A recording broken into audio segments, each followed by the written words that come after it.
Education society आयोजित पुण्यश्लोक देवी अहिल्याबाई होळकर स्मृतिदिन सोहळा या ठिकाणी संपन्न होत आहे। संपूर्ण भारतामध्ये देवी अहिल्याबाई होळकर यांचा त्रिशताब्दी जन्मोत्सव उत्सव हा अतिशय उत्साहात साजरा होत आहे आणि त्याचं औचित्य साधून आपल्या संस्थेने हा कार्यक्रम आयोजित केलेला आहे। व्यासपीठावरील सर्व सन्माननीय अतिथी यांना मी नम्र विनंती करते की त्यांनी दीप प्रज्वलन, श्री गणेश पूजन, श्री सरस्वती पूजन आणि देवी अहिल्याबाई होळकर यांच्या प्रतिमेचं पूजन करावं।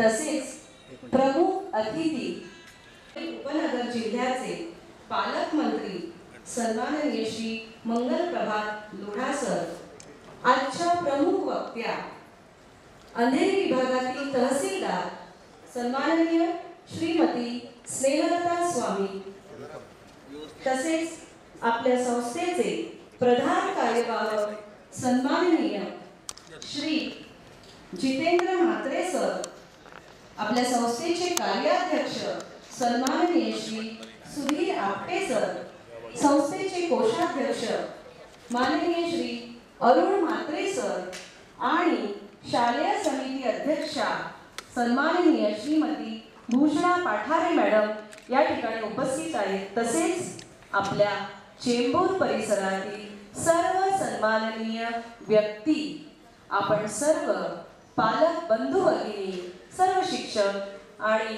सर्वांचं मी या आजच्या कार्यक्रमामध्ये मनापासून हार्दिक स्वागत करते।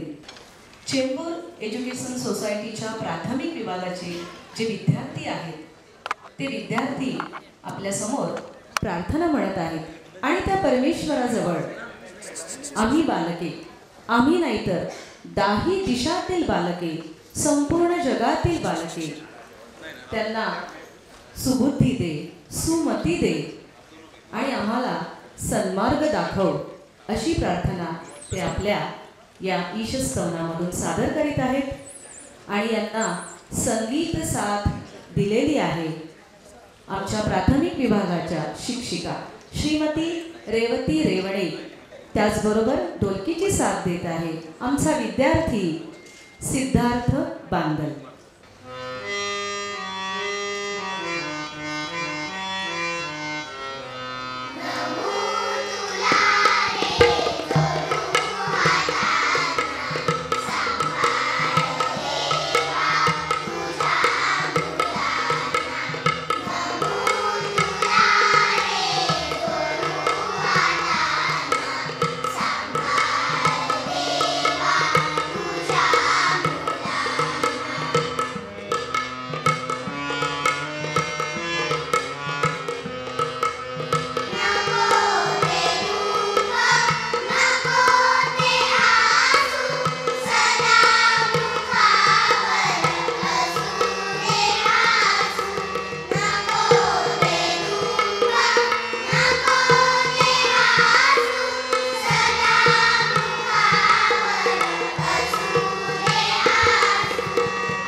अतिशय सुंदर छान या प्रार्थनेमुळे या सोहळ्याची पवित्रता आणि मंगलता अधिकच वृद्धिंगत झालेली आहे. या प्रेक्षागृहात बसलेले आपण सगळेजण विविध क्षेत्रातील आपण आहात. आपल्या कामाचं स्वरूप हे वेगवेगळे आहे, तरी पण आमच्या बालकांसाठी आपण सगळेच जण गुरुस्थानी आहात आणि म्हणून आपलं स्वागतही हे विद्यार्थी आपल्या शब्दसुमनांनी करीत आहेत.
अतिशय सुरेल आणि सुमधुर अशा आवाजामध्ये आपल्या सगळ्यांचं या चिमुकल्यांनी स्वागत केलेलं आहे.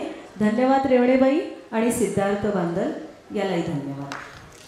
आपली चेंबूर एज्युकेशन सोसायटी ही संस्था ही नेहमीच भविष्याचा वेध घेत कार्य करणारी आहे. अगदी 70-75 वर्षापूर्वीच याची सुरुवात झालेली आहे. महान विभूती आहेत ही शिक्षण संस्था त्यांनी केली.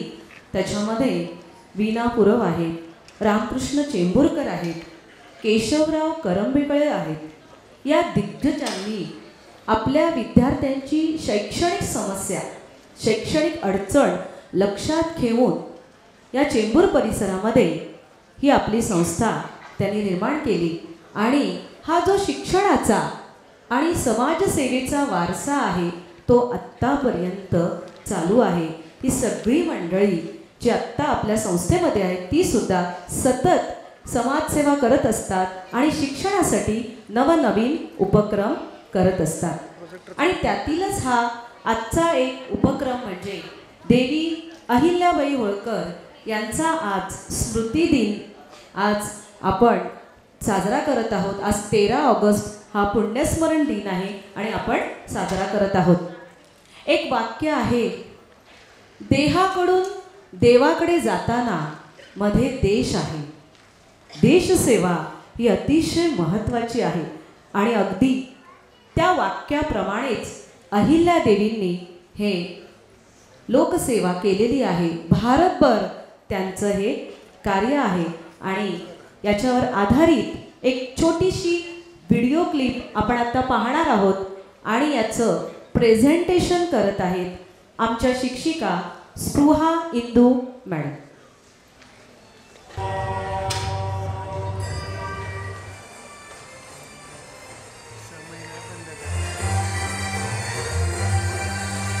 राजकीय दृष्ट्या अत्यंत अस्थिर काळात सासरे मल्हारराव होळकर यांच्या निधनानंतर ज्यांच्यावर इंदूर संस्थांच्या राज्यकारभाराचे संपूर्ण दायित्व आले आणि ते उत्तमपणे निभावल्यामुळे प्रजेने ज्यांना देवी संबोधले अशा अहिल्याबाई होळकर यांच्या 300व्या जयंती वर्षास आता सुरुवात होत आहे. रयतेला सुखी ठेवणं हेच उद्दिष्ट ठेवून त्याच्यासाठी जे लागेल ते करण्याची सज्जता ठेवल्यामुळे अहिल्यादेवी राज्यकारभाराची घडी बसवण्यात यशस्वी झाल्या. केवळ आपल्या राज्यातीलच नव्हे तर देशभरातील तीर्थस्थळांची आणि तिथे दर्शनार्थ येणाऱ्या भाविकांच्या उत्तम व्यवस्थेची सोय करण्यासाठी अहिल्यादेवी सुपरिचित आहेत. आपल्या या उदात्त कार्यामुळे त्यांना पुण्यश्लोक हे बिरुद प्राप्त झालं. अहिल्यादेवींनी महेश्वर या आपल्या राजधानीमध्ये कारागीर, मजूर, विणकर, कलावंत, साहित्यिक अशा गुणी लोकांना वसवून तिथे उद्योगधंदे सुरू केले व ते विकसित व्हावे म्हणून हर प्रकारे प्रयत्न केले. इतक्या वर्षांनंतर आजही माहेश्वरी हा लोकप्रिय असलेला साडीचा प्रकार हे त्यांच्या दूरदृष्टीचं एक उत्कृष्ट उदाहरण आहे. मल्हाररावांनी प्रवाहाच्या विरुद्ध जात आपल्या सुनेला शिक्षण दिलं. त्यांनी खंडेरावांच्या अकाली निधनानंतर अहिल्यादेवींना सती जाण्यापासून रोखलं आणि अवघ्या 28व्या वर्षी विधवा झालेल्या या सुनेवर राज्यकारभार सोपवला. मल्हाररावांची ही निवड योग्य असल्याचं अहिल्यादेवींनी आपल्या कर्तृत्वाने सिद्ध केलं. प्रजेची मातृवत काळजी घेणाऱ्या अहिल्यादेवींचं चरित्र हे अनुपम आहे. आपल्या सासऱ्यांचे प्रगल्भ विचार पुढे चालवत अहिल्यादेवींनी आपल्या सुनांनाही सती जाण्यापासून रोखलं. युद्धप्रसंगी अहिल्याबाई स्वतः रणांगणात उतरत त्यांनी स्त्रियांचे सैन्यदलही तयार केले होते. अहिल्याबाईंच्या न्यायदानाबद्दल सर्वत्र ख्याती आहे. त्यांना अन्यायाचा तिटकारा होता. त्यांनी दिलेला निर्णय हा सर्वमान्य असे. प्रजेला न्याय मिळावा म्हणून त्यांनी राज्यात अनेक ठिकाणी न्यायालये स्थापन केली. काळाच्या कितीतरी पुढे असणाऱ्या अहिल्याबाईंनी आपल्या राज्यामध्ये हुंडाबंदीचे कडक नियम केले होते. तसेच त्या काळात अपत्यहीन विधवांचे धन सरकार जप्त करीत असे. अहिल्याबाईंनी तो नियम रद्द करून अशा विधवांना दत्तक पुत्र घेण्याची मुभा दिली. वनांमध्ये लुटमार करणाऱ्या डाकूंना त्यांनी जरब बसवली व जमिनी देऊन शेती करण्यास प्रवृत्त केली. त्यांचे संस्थान हे गुणवंतांची पारख करणारे संस्थान होते, जिथे पंडित कवी मोरोपंत आणि शाहीर अनंत फंदी यांच्यासारखे कितीतरी विद्वान सन्मानित केले गेले होते. अहिल्यादेवींनी आपली कन्या मुक्ताबाई हिच्यासाठी वर शोधताना घोषणा केली, जो कोणी चोर, लुटारू, दरोडेखोर यांचा राज्यात बंदोबस्त करीत त्याच्याशी मुक्ताबाईंचा विवाह लावला जाईल, त्यावेळी जातपात बघितली जाणार नाही हा विचार केवळ जाहीर करून त्या थांबल्या नाहीत, तर त्यांनी तो विचार आचरणात देखील आणला. पूर्वीच्या कायद्यांमध्ये अहिल्यादेवींनी परिस्थितीनुसार काही सुधारणा केल्या. शेतकऱ्यांकडून त्या उत्पन्नानुसार सारा घेत. त्यांचा मूळ स्वभाव सौम्य असला तरी राज्यकारभारात त्यांनी मनरूप सिंग सारख्या कुविख्यात डाकूला फाशी दिली होती. त्यांनी अन्नछत्र उघडली. मुबलक पाणी उपलब्ध व्हावं म्हणून राज्यात विहिरी खोदल्या. वाटसरूंना पाणपोया, धर्मशाळा बांधल्या. पशुपक्ष्यांसाठी वैरणाची व्यवस्था केली. सर्पदंशांवर उपचार व्हावे म्हणून वैद्य नेमले. मुंग्यांना साखर आणि जलचरांना कणकेचे गोळे खाऊ घालण्या इथपर्यंत त्या सूक्ष्म विचार करीत असत. गोरगरिबांना त्या अन्नदान करीत, कपडे वाटत आणि थंडीच्या दिवसात घोंगड्या पुरवीत असत. इस्लामी आक्रमकांनी विध्वंस केलेल्या मंदिरांच्या ठिकाणी अहिल्यादेवींनी नवीन देवालये उभारली. अयोध्या, नाशिक, द्वारका, पुष्कर, ऋषिकेश, जेजुरी, पंढरपूर, गया इत्यादी प्रमुख तीर्थक्षेत्री मंदिरं बांधली. याशिवाय सोरटी सोमनाथ, ओंकारेश्वर, मल्लिकार्जुन, औंढा नागनाथ, काशी विश्वेश्वर, विष्णुपाद, महाकालेश्वर, बद्रीनाथ आदी मंदिरांचा जीर्णोद्धार केला. वाराणसी, प्रयाग, नाशिक, त्र्यंबकेश्वर येथील नदीला विस्तीर्ण घाट बांधले आणि सप्तपुरी, चारधाम या ठिकाणी घाट, बाग, मंदिरं, कुंड, धर्मशाळा बांधून यात्रेकरूंची सोय केली. यासाठीचा खर्च त्यांनी स्वतःच्या खाजगी संपत्तीतून केल्याचं आता संशोधनातून स्पष्ट झालं आहे. अहिल्यादेवींचं वैयक्तिक आयुष्य मात्र धकाधकीचं होतं. अगोदर पती खंडेराव, त्यानंतर मुलगा मालेराव, जावई यशवंतराव खडसे यांच्या अकाली निधनाचं दुःख त्यांच्या पदरी आलं. ही एकामागून एक आलेली दुःख पचवून त्यांनी प्रजेचं संगोपन केलं. त्यांच्या राज्यात सुबत्ता, संपन्नता आणि शांतता होती. मध्यम उंचीची, सावळ्या वर्णाची, डोईवर पदर घेतलेली ही स्त्री कर्तृत्व आणि विचार या दोन्ही दृष्टींनी केवढ्या उंचीची होती हे त्यांचं आयुष्यच आपल्याला सांगतं. पुण्यश्लोक अहिल्यादेवींना जयंती दिनी विनम्र अभिवादन. कर्मयोगिनी राजयोगिनी जयतु अहल्या माता. युगो युगो तक अमर रहेगी यश कीर्ति की गाथा.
आत्ताच आपण छोटीशी व्हिडिओ क्लिप जी पाहिली ती माननीय मंत्री महोदयांनी जी घोषणा केलेली आहे त्याचं स्वरूप आपण इथे पाहिलेलं आहे.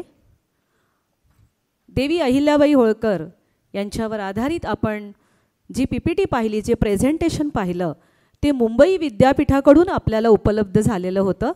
तर त्यांचे मी धन्यवाद मानते. या ठिकाणी त्यांनी आपल्याला हे प्रेझेंटेशन दिलेलं आहे. देवी अहिल्याबाई होळकर यांचं पावित्र्य इतकं होतं की असं म्हणतात की त्यावेळी ज्या स्त्रिया होत्या ना त्या असं म्हणायच्या की एखादी अडलेली स्त्री जर असेल आणि तिने देवी अहिल्याबाई होळकर यांच्या चरणाचं जर तीर्थप्राशन केलं तर ती मोकळी होईल, ती लवकर प्रस्तुत होईल एवढं त्या देवीचं महात्म्य होतं. यानंतर आता आपण या ठिकाणी सन्माननीय अतिथींचा परिचय पण करून घेणार आहोत, त्यांचा सन्मान करणार आहोत. आणि त्याआधी मी आपले मुख्याध्यापक श्री विठ्ठल कांबळे सर यांना विनंती करते की त्यांनी आजच्या कार्यक्रमाचं प्रास्ताविक करावं.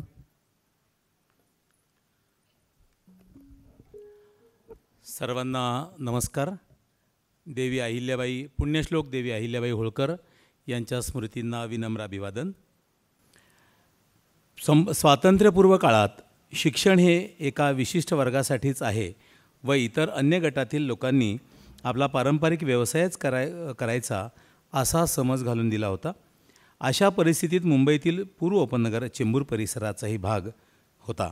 अशाच काळात शिक्षणापासून वंचित राहिलेल्या उपेक्षित समाजाला पुढे आणण्यासाठी स्वातंत्र्याच्या लढाईमध्ये अतिशय काम करणारे अग्रगण्य अशा स्वातंत्र्य सैनिक होते.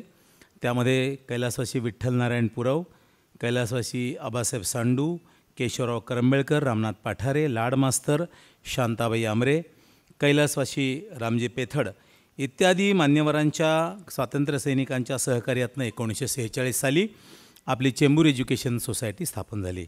शाळेसाठी जमीन मिळवणं, वर्गखोल्यांची पर्यायी व्यवस्था अशा अनेक गोष्टी करण्यासाठी लागणारा खर्च यासाठी 7-8 वर्ष गेली.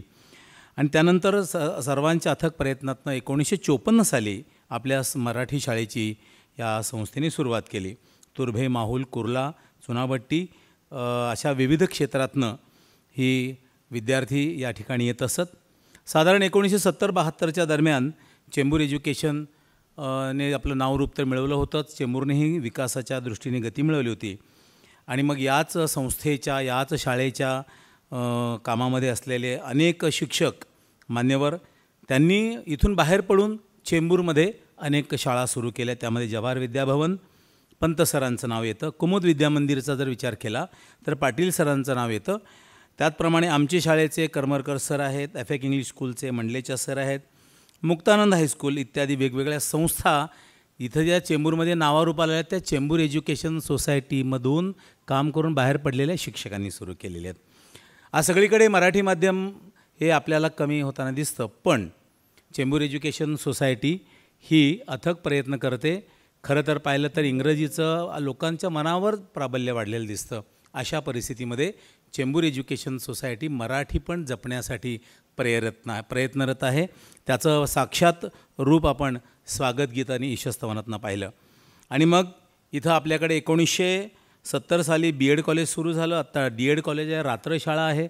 चेंबूर एज्युकेशन सोसायटीचा मोठा व्याप आहे. दरवर्षी खेळ श्रावणातले या कार्यक्रमाच्या रूपाने सर्व चेंबूरमधल्या माता भगिनी, आमच्या अंगणवाडी सेविका, आरोग्यरक्षक सेविका हे सगळेजण एकत्र येतात. चेंबूर हायस्कूलच्या मैदानात अतिशय श्रावण साजरा करतात. पण यावर्षी आम्ही विचार केला की या लेकींना आपल्या देवी अहिल्याबाईंचा परिचय नीट व्हावा.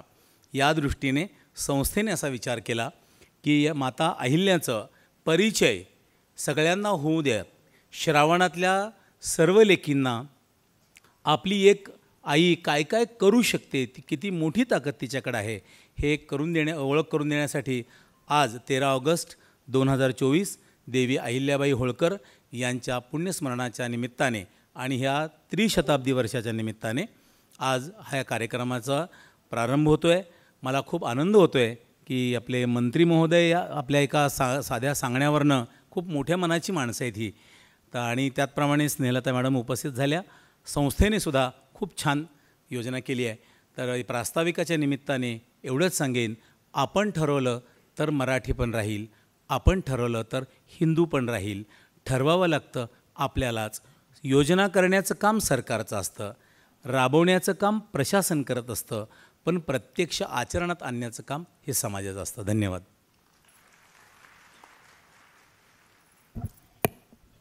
धन्यवाद सर. यानंतर आपल्या अतिथींचा परिचय आणि सन्मान करण्यासाठी मी आपल्या संस्थेचे प्रधान कार्यवाह श्री जितेंद्र म्हात्रे सर यांना इथे येण्याची विनंती करते.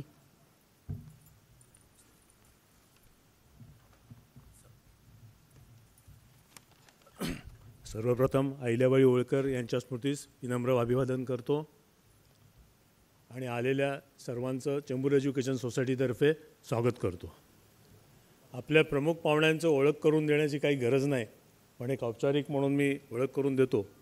पण त्याच्या अगोदर मी प्रमुख पाहुण्यांना एक म्हणजे सांगू इच्छितो की चेंबूर एज्युकेशन सोसायटीचे जे काही 16 पदाधिकारी आहेत, ट्रस्टी आहेत, त्याच्यामधले जवळजवळ 12 ट्रस्टी जे आहेत ते चेंबूर एज्युकेशन सोसायटीचे माजी विद्यार्थी आहेत.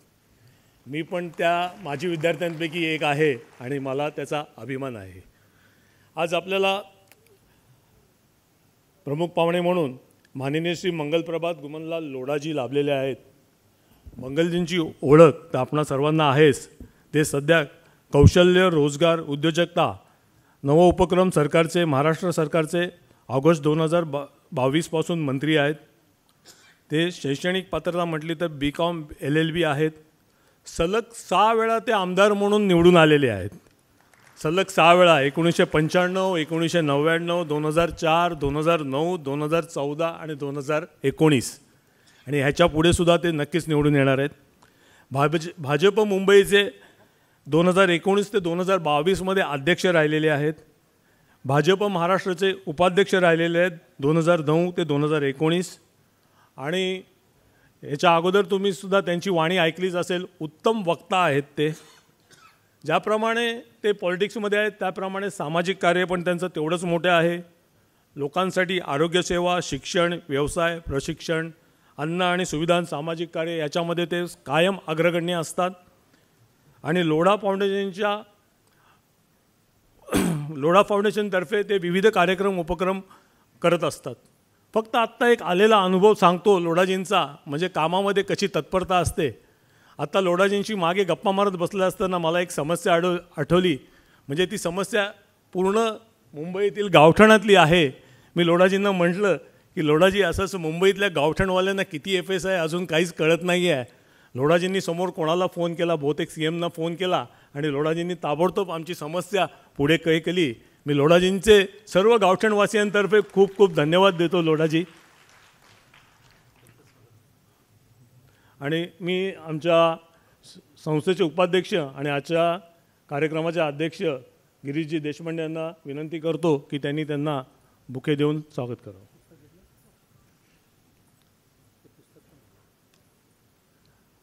फुलांचा बुके हा नंतर वापरला जात नाही, फुलं इथे तिकडे फेकली जातात, म्हणून आम्ही एक वेगळी कल्पना केलेली आहे. हा वेगळ्या प्रकारचा एक बुके तयार केलेला आहे.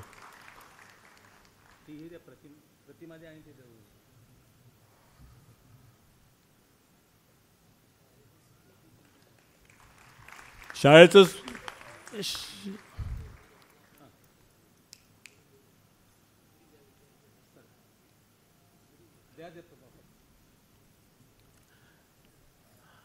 मंगलजींना कॅबिनेट लागलेली असल्यामुळे ते कार्यक्रमातून थोडे लवकर जाणार आहेत.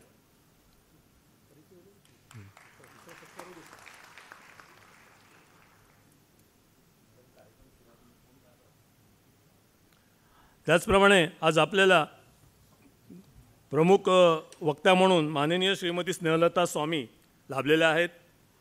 स्नेहलता स्वामी या अंधेरी येथील मागील 1 वर्षापासून तहसीलदार पदावर कार्यरत आहेत. नांदेड जिल्ह्यात 10 वर्ष सेवा, शिक्षण इतिहास विषयात MA तसेच LLB, LLMP, PhD चालू आहे. महाराष्ट्र शासनाच्या साहित्य संस्कृती मंडळाने अनुदान देऊन माझं आभाळ हा कविता संग्रह प्रकाशित केला आहे. दुसरा कविता संग्रह भावभूती या सन्मानाचा पुरस्कार मिळाला आहे. विविध वर्तमानपत्रातून पत्रलेखन करत असतात. मी भूषणाताईंना विनंती करतो की त्यांनी त्यांचं बुके देऊन स्वागत करावं. भूषणाताई शालेय समितीच्या अध्यक्ष आहेत आमच्या.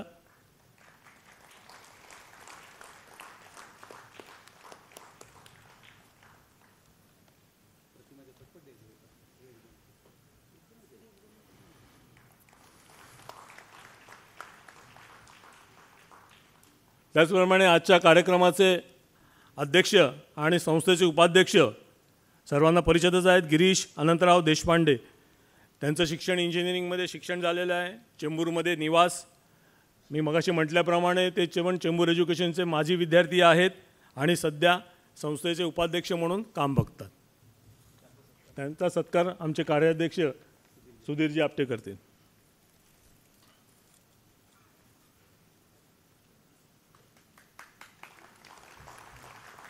धन्यवाद.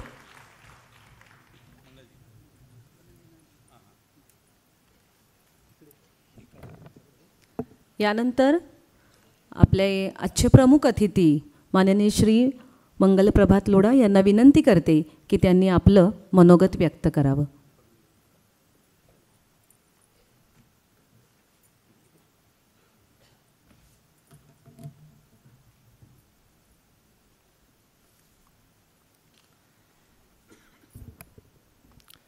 महाराष्ट्राचे आराध्यदेव छत्रपती शिवाजी महाराजांना वंदन करून, भारतरत्न डॉक्टर बाबासाहेब आंबेडकरांना वंदन करून, आज यांचे पुण्यस्मृतीमध्ये आपण इथे सर्वजण एकत्र जमलेले आहे. असे पुण्यश्लोक देवी अहिल्याबाई होळकर त्यांची पुण्यस्मृतीने वंदन करून इथे आजचे समारोहाचे प्रमुख वक्ता असे श्रीमती स्नेहलता स्वामीजी, चेंबूर एज्युकेशन सोसायटीचे अध्यक्ष श्री गिरीश देशपांडेजी, शालेय समिती अध्यक्षा श्रीमती भूषण पठारेजी, खजिनदार श्री अरुण म्हात्रेजी, प्रधान कार्यवाह श्री जितेंद्र म्हात्रेजी, कार्यदर्शी श्री सुधीर आपटेजी, आणि ज्यांची आज्ञावरून मी इथेही आलो ने जी काय मी करतो त्यांची आज्ञाशिवाय करत नाही असे तुमचे मुख्याध्यापक आहे, माझे मुख्याध्यापक पण आहे, पण गार्जियन पण आहे असे श्री विठ्ठल कांबलीजी, आणि इथे आदरणीय बनतेजी, डॉक्टर, सर्व आमचे नगरसेवक, मोठी संख्यामध्ये जमलेले बंधू भगिनी, विद्यार्थी, सर्वांच्या मी इथे मनापासून स्वागत करतो. माझी अडचण अशी झाली की मी साधारण त्या कॅबिनेट 12 वाजता सुरू होता, पण आज त्याने 11 वाजता सुरू केली, लवकर संपायची आहे. आता इथे मी स्टेजवर आलो त्यापूर्वी ते व्हॉट्सअप आला की कॅबिनेट सुरू झाली आहे. तो मी माननीय विठ्ठल कांबळेजीने पूर्वी माफी मागली, आपली पण माफी मागतो की मला थोडं लवकर निघावं लागेल. कृपया त्यांनी त्या घेऊन मी तुमच्या सर्वांचा अतिशय सन्मान करतो. आणि स्टेजवर जे माननीय बसलेले आहेत त्यांचा पण सन्मान करतो, पण हा पण एक रेस्पॉन्सिबिलिटी आहे म्हणून तिथे जावं लागेल. आता आपण सर्वांनी इथे एक PPT बघितली पुण्यश्लोक अहिल्याबाई होळकरचे जीवनावर. ते एक माणूस आपल्या जीवनामध्ये काय काय करू शकता अकल्पनीय आहे, आणि ते पण स्त्री, ते पण एकटी स्त्री. त्यांचे जीवनामध्ये जे जे काही दुःखचा पहाड त्यांच्यावर तुटला ते एक वेगळी गोष्ट आहे. तरी पण कधी काही हिल्ले पण नाही, कधी थांबली पण नाही. आणि फक्त आपल्या राज्यापुरता नाही, महाराष्ट्रापुरता नाही, देशामध्ये जिथे जिथे गरज लागली हिंदू संस्कृतीसाठी, भारतीय संस्कृतीच्या रक्षणासाठी त्याने आपला तिथे जाऊन केला. कधी आपण कल्पना करावी की काशीमध्ये जाऊन त्याने जे काही काम केला किंवा गुजरातमध्ये जे काही केला ते काय शक्य आहेत का? दक्षिणमध्ये केला, त्यामध्ये त्या दिवसामध्ये असं काही फार ट्रान्सपोर्टेशनची व्यवस्था पण नव्हती, फार कम्युनिकेशन पण नव्हता. पण त्याने जे जे काही केला, मी मध्ये विठ्ठलराव कांबळेजी बरोबर बसलो होतो, तर ते प्रयत्न करत आहे की ज्याने जे काही आपल्या सर्वांना माहीत नाही आहे की त्याने कुठे कुठे काय काय केला, ते एक पुस्तक स्वरूपामध्ये ते आणण्याचा प्रयत्न करत आहे. मी पण त्याच्यासाठी सुयश इच्छितो. आता आपण फक्त एक अंग्रेजी लेखकने त्यांच्याबरोबर, अंग्रेजी लेखक होता लॉरेन्स, त्याने त्याबद्दल सांगितला की ते भारताची कॅथरीन दी ग्रेट आहे, एलिझाबेथ मार्गरेट आहे, रशियाची राणीचेपेक्षा जास्त ग्रेट आहे, असा त्यावेळीचे अंग्रेजी लेखक लॉरेन्सने सांगितला. की त्यांची तुलना तिने विश्वचे जे काही अतिशय सक्सेसफुल महिला होती, लढाकू महिला होती, आदर्श महिला होती, त्यांच्याशी केली. पण आत्ता वेळ बदलला आहे. माननीय नरेंद्रभाई मोदीजीच्या नेतृत्वामध्ये आणि भारतामध्ये जे काही संस्कृतीचे आपण भारतीय संस्कृतीमध्ये आपले सर्व पुढे जात आहे. एक वेळ अशी पण येईल, स्वामी विवेकानंदजीने पूर्वी सांगितला होता की एक वेळ भारत विश्वगुरू बनेल. तर मी पण असा आपल्याबरोबर सांगू शकतो की त्यावेळी त्याने अहिल्याबाई होळकरजीची तुलना विदेशाचे महिलासाठी केली होती. आणि एक वेळ अशी येईल की विदेशामध्ये जे काही महिला चांगला काम करतील त्यांची तुलना विश्व अहिल्याबाई होळकरजीचे बरोबर करतील. हा भारताच्या भाग्य आणि भारताचा भविष्य आहे. नाही, यासाठी आपण सर्वांनी काय काय प्रयत्न केला पाहिजे. इथे जे मोठी संख्यामध्ये महिला आलेली आहे, समाजचे लोक आलेले आहेत, त्याने समाजासाठी काही काही केलेले आहे. मी सर्वांना आज या पुण्य दिवस प्रणाम करतो आणि असं आपण समाजा कामामध्ये राहावा आणि चेंबूर एज्युकेशन सोसायटीचे परत एक वेळा मनापासून आभार व्यक्त करतो की त्याने मला एक संधी दिली इथे यायला आणि माझ्या ऋण उरणसाठी ते आपण महाराष्ट्र सरकारतर्फे चेंबूर एज्युकेशन सोसायटीमध्ये आता गिरीश देशपांडे साहेब सांगत होते की आम्ही जे काही डेव्हलपमेंट तिथे करत आहे तो त्यासाठी या वर्षासाठी DPDC फंडातून कमीत कमी 1 करोड रुपयाचा प्रॉव्हिजन आम्ही करतो. आम्ही प्रयत्न करू की हे प्रॉव्हिजन हे काही आपले जे काही गरज आहे लगेच आपल्याकडे पोहोचतील ना. आपल्या मनामध्ये राजनीतिक सोडून संघचे स्वयंसेवक, मी एक संघ स्वयंसेवक आहे, संघचे स्वयंसेवकाची जी एक वेगळी छवी आहे ते छवी कायम राहावा असा प्रामाणिक प्रयत्न करू. धन्यवाद. जय हिंद, जय महाराष्ट्र.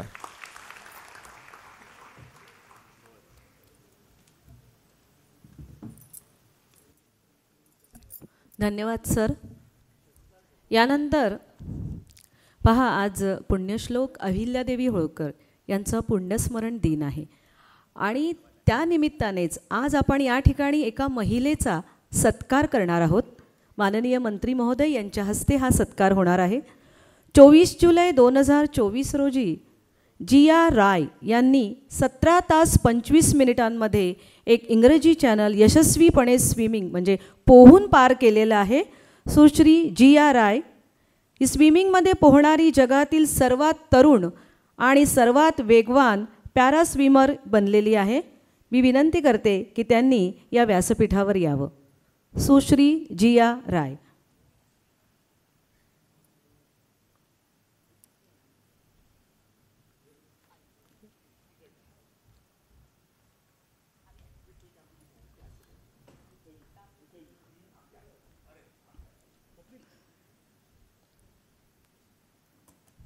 आपण सगळ्यांनी टाळ्या वाजवून तिचं अभिनंदन करूया आणि तिच्या पुढील वाटचालीसाठी आपण तिला शुभेच्छा देऊया.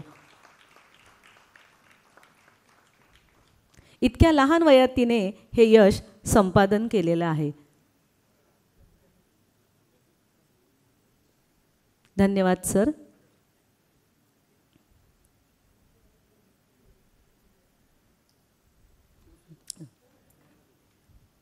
माननीय मंत्री महोदय या ठिकाणी आले, त्यांनी आपला अमूल्य वेळ या कार्यक्रमासाठी दिलेला आहे. सर, आपले खूप खूप धन्यवाद.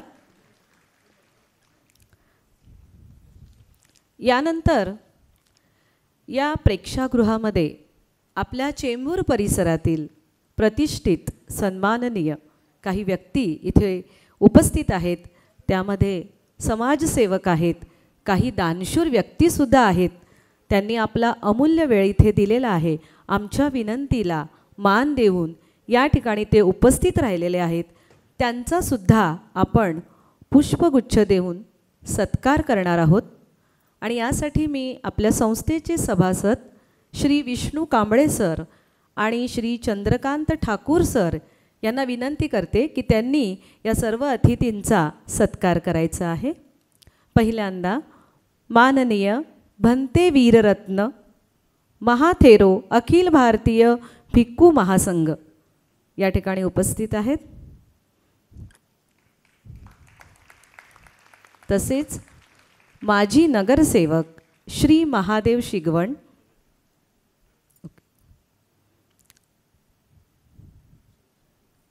श्री रमेश ओवळेकर, चेंबूर जिल्हा राष्ट्रीय स्वयंसेवक संघाचे संघचालक, यांना आम्ही प्रेमाने नाना असं म्हणतो आणि नाना नेहमी आमच्या कार्यक्रमाला छोटा असो मोठा असो नेहमीच आशीर्वाद देण्यासाठी आणि शुभेच्छा देण्यासाठी उपस्थित असतात. तसेच अग्निशमन दल, बघा किती अभिमान वाटतोय की या अग्निशमन दलामध्ये आमचा विद्यार्थी आहे चेंबूर एज्युकेशन सोसायटीचा आणि त्याचं नाव आहे चंद्रकांत गोरे. अतिशय अभिमानाची गोष्ट आहे. त्याचबरोबर त्यांच्याबरोबर या ठिकाणी उपस्थित राहिलेले आहेत श्रीमती स्नेहल प्रभाकर आडवीरकर. इतकं चेंबूर एज्युकेशन सोसायटीवर आणि आमच्या शाळेवर या सगळ्यांचं खूप प्रेम आहे.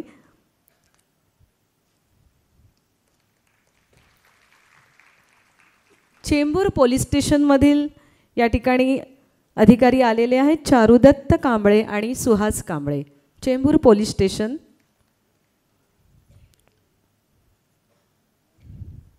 ओके, आले आहेत ते, त्यांनी पुढे यायला हरकत नाही. बरं ठीक आहे, हां तिकडे गेलेत. ओके. त्यानंतर श्रीमती शुक्ला सिंग. श्रीमती शुक्ला सिंग या दानशूर व्यक्ती आहेत, समाजसेविका आहेत. त्यांचा आवाज अतिशय गोड आहे आणि पार्श्वगायनसुद्धा त्या करतात.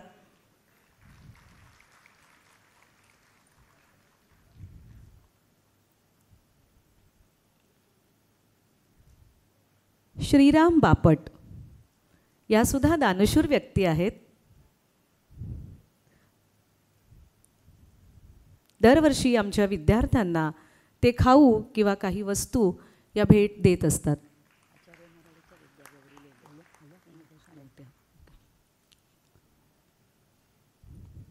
त्याचप्रमाणे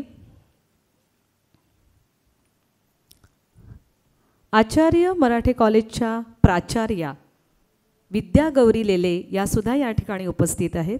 त्यांचाही आपण सन्मान करणार आहोत.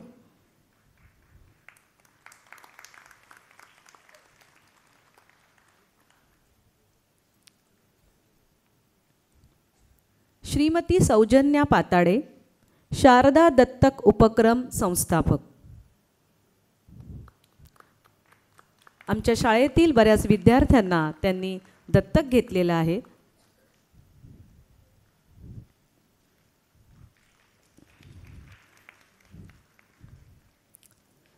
श्रीमती जयश्री ओवाळ, अनिकेत ओवाळ फाउंडेशनच्या त्या उपाध्यक्ष आहेत. श्रीमती जयश्री ओवाळ.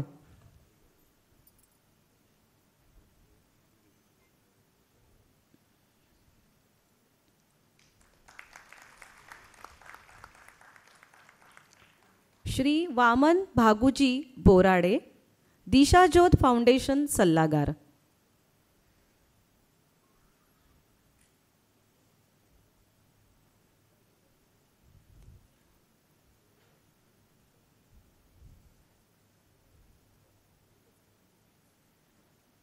श्री वामन भागुजी बोराडे. यानंतर डॉक्टर रवींद्र कांबळे, देवदेश प्रतिष्ठान अकॅडमिक हेड.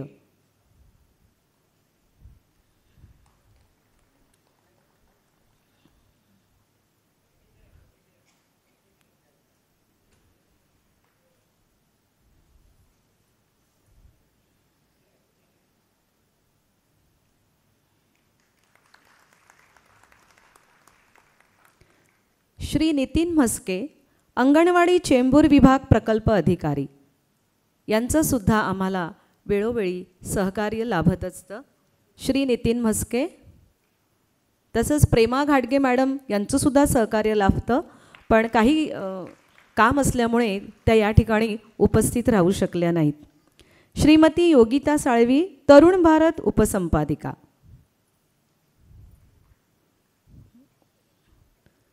अच्छा ठीक आहे. या सर्व अतिथींचा आम्ही सन्मान केलेला आहे आणि मी धन्यवाद देते त्यांना की आपला अमूल्य वेळ आपण या ठिकाणी दिलेला आहे. तसेच संस्थेचे सर्व पदाधिकारी यांनासुद्धा मी धन्यवाद देते. तसेच आपलं स्वागत आहे.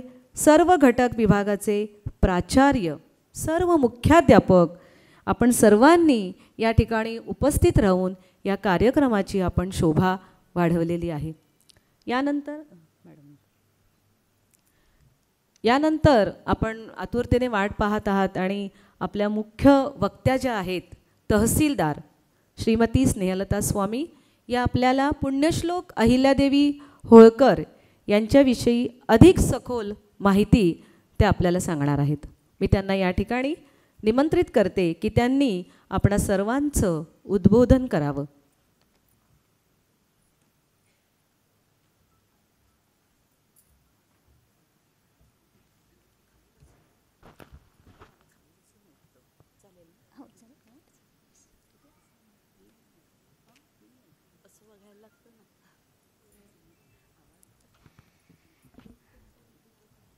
आजच्या कार्यक्रमाला शुभेच्छा देऊन गेलेले, उपस्थित राहून गेलेले माननीय पालकमंत्री महोदय, या कार्यक्रमाचे अध्यक्ष माननीय गिरीजी देशपांडे सर, चेंबूर एज्युकेशन सोसायटीचे सर्व सन्माननीय पदाधिकारी, उपस्थित सर्व या कार्यक्रमासाठी उपस्थित पत्रकार बंधू भगिनी, सर्व सन्माननीय प्रतिष्ठित आपण सर्व बंधू आणि भगिनींनो, अत्तराची कुपी बॉटल उघडली की त्याचा सुगंध कसा दरवळतो, अगदी न सांगतासुद्धा सर्वत्र तो पसरत जातो, तसं पुण्यश्लोक अहिल्यादेवी हे नाव घेताच अत्तराचा सुगंध सगळीकडे दरवळावा, प्राजक्ताचा सुगंध दरवळावा, तसा सुगंध दरवळतो तो त्यांच्या कार्यकर्तृत्वाचा. एखाद्या व्यक्तीस त्याच्या निधनानंतर काही उपाध्या लाभतात हे आपण पाहतो, परंतु अहिल्याबाई जिवंत असतानाच त्यांना त्यांच्या कार्यातून उपाध्या लाभल्या होत्या. पुण्यश्लोक, राजमाता, लोकमाता, माधवराव पेशवे तर त्यांना गंगाजळ निर्मळ मातोश्री अहिल्याबाई या नावाने बोलायचे, संबोधायचे. पुण्यश्लोक ही उपाधी नलराजा, युधिष्ठिर, जनार्दन, सीतामाता यांना लाभलेल्या होत्या. मग पुण्यश्लोक ही उपाधी अहिल्याबाईंना मिळाली, त्याचं प्रयोजन काय, कुठल्या अर्थाने पुण्यश्लोक म्हटलं गेलं, तर त्यांचं जीवन अतिशय साधी राहणी परंतु उच्च विचार ज्याला आपण म्हणतो, पवित्र त्यांचं चारित्र्यशील, यासोबतच समाज कल्याणाची त्यांची तळमळ आणि जनसेवेसाठी त्यांनी केलेलं कार्य, धर्मकार्य, यामुळे त्यांना पुण्यश्लोक म्हटलं गेलं. 2024 ते 25 हे जे वर्ष आहे अहिल्याबाईंचं जन्माचं त्रिशताब्दी वर्ष, 300 वर्ष त्यांच्या जन्माला पूर्ण होत आहेत म्हणून संपूर्ण देशभर आपण साजरा करत आहोत. त्यानिमित्ताने खरं तर मी चेंबूर एज्युकेशन सोसायटीचे खूप आभार व्यक्त करते, त्यांचं अभिनंदन करते आणि त्यांच्या कार्याचं कौतुक करते की हा उपक्रम त्यांनी ठेवला. आत्ता विठ्ठल सर बोलताना म्हणाले की एरवी आम्ही हा कार्यक्रम कशा पद्धतीने साजरा करायचो की सगळ्या महिलांना एकत्र आणणं आणि मग त्यातनं काहीतरी मनोरंजनाचे कार्यक्रम वगैरे या पद्धतीने तो होत होता, परंतु असा एखादा प्रबोधनाचा कार्यक्रम घ्यावा आणि त्यातही अहिल्याबाई होळकर यांच्या कार्यांचं पुण्यस्मरण करावं या अनुषंगाने ठेवलेला कार्यक्रम खरंच खूप स्तुत्य आहे. त्याबद्दल मी मनापासून चेंबूर एज्युकेशन सोसायटीचे आभार व्यक्त करते, अभिनंदन करते आणि खूप खूप कौतुक करते. अतिशय खूप चांगला विषय त्यांनी हा निवडला आणि वर्षभरच नव्हे म्हणजे नेहमीच हा विषय चर्चेत राहावा, लोकांनी तो विचार आचरणात आणावा, या दृष्टिकोनातून अहिल्याबाईंचं जीवन समजून घेणं आवश्यक आहे. 31 मे 1725 चोंडी हे तत्कालीन मोगलाई काळातलं आपण ज्याला बीड म्हणतो, आष्टी तालुक्यातलं गाव.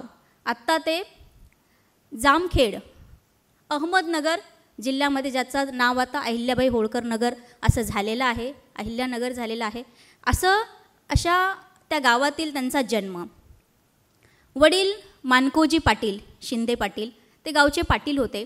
आई सुशीलाबाई, अतिशय धार्मिक पद्धतीचं ते घराणं, घरामध्ये नीती मूल्यांची शिकवण त्यांना मिळालेली होती.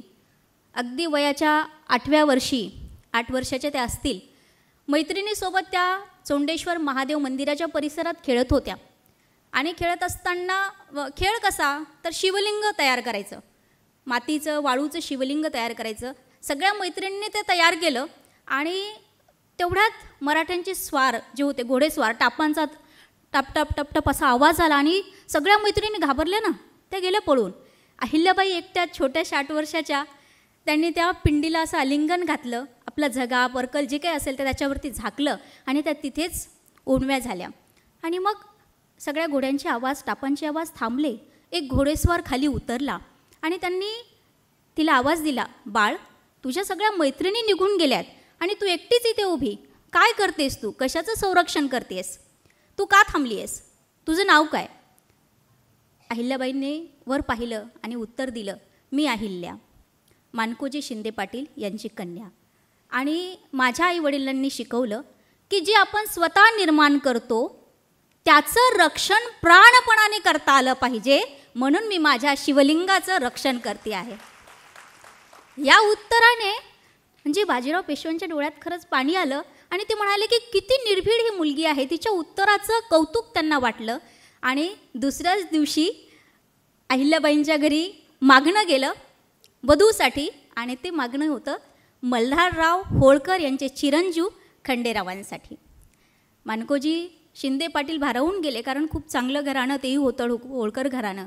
आणि शनिवार वाड्यामध्ये पेशव्यांच्या शनिवार वाड्यामध्ये पूर्ण चोंडीकर धनगर वाडा जो होता तो तिथे जमला एकंदर आणि 8 दिवस हे लग्न चाललं. बाजीराव पेशव्यांनी अगदी सगळा छोट्या मोठ्या गोष्टींचा पाहुणाचार जो होता तो सगळा केला. अंगावर दागिने घालणे वधूवरांचे कपड्यापासून सगळी बारकाईने ते काळजी लग्नाची ते घेत होते. आणि अशा प्रकारे शिंदे पाटलांची कन्या होळकरांची सून झाली. सासूबाई गौतमाबाई ह्या अतिशय शिस्तबद्ध होत्या. त्यांची खाजगी काही संपत्ती होती. दौलत आणि खाजगी संपत्ती अशा 2 कन्सेप्ट मराठाशाहीचा आपण अभ्यास करताना दिसतात. म्हणजे संपूर्ण मराठा किंवा इतरत्र कुठल्याही याच्यामध्ये खाजगी दौलत जी होती खाजगी संपत्ती जी होती ती होळकर घराण्यांकडे होती. त्याचा सगळा काटेकोर हिशोब जे होता त्या गौतमाबाई पाहायच्या. त्यामुळे त्यांनी जी शिकवण अहिल्याबाईंना दिली शिस्त असेल घरातील काही व्यवस्था असतील व्यवहार असेल वागण्या बोलण्यातली अदब असेल ह्या सगळ्या गोष्टी गौतमाबाईंकडून त्यांना मिळत होत्या. यासोबतच हे सगळं पाहत असताना मल्हारराव होळकरांची चाणाक्ष बुद्धीने सुद्धा अहिल्याबाईंना ओळखलं की ही अतिशय शार्प मुलगी आहे. आणि हे सगळं करत असताना त्यांनी आपल्या मुलासोबत सुनेला शिकवलं. म्हणजे नुसतं ज्ञान अक्षरांचं शिक्षण नाही अंकांचं शिक्षण नाही तर घोडेस्वारी शिकवली दांडपट्टा शिकवला तलवारबाजी शिकवली. म्हणजे युद्धात सुद्धा मुलासोबतच सुनेला सुद्धा निपुण केलं. हे त्या काळातलं अतिशय प्रगल्भतेचं उदाहरण म्हणजे मल्हारराव होळकर.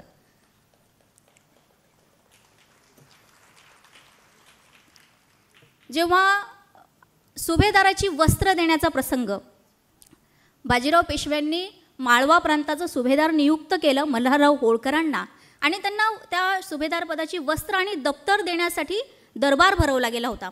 त्या दरबारामध्ये अहिल्याबाईंचा हात पकडून मल्हारराव होळकर पुढे आले आणि सुभेदारीची वस्त्र त्यांनी घेतली आणि म्हणाले की दप्तर जे आहे ते अहिल्याकडे सुपूर्द करा. वयाच्या 15व्या वर्षी त्यांनी होळकर घराण्याच्या म्हणजे त्या सुभेदार की पदाचं जे दप्तर आहे ते सांभाळलं घेतलं आणि तेव्हापासून ते शेवटच्या क्षणापर्यंत त्यांनी ते सांभाळलं अतिशय कसबीने कौशल्याने.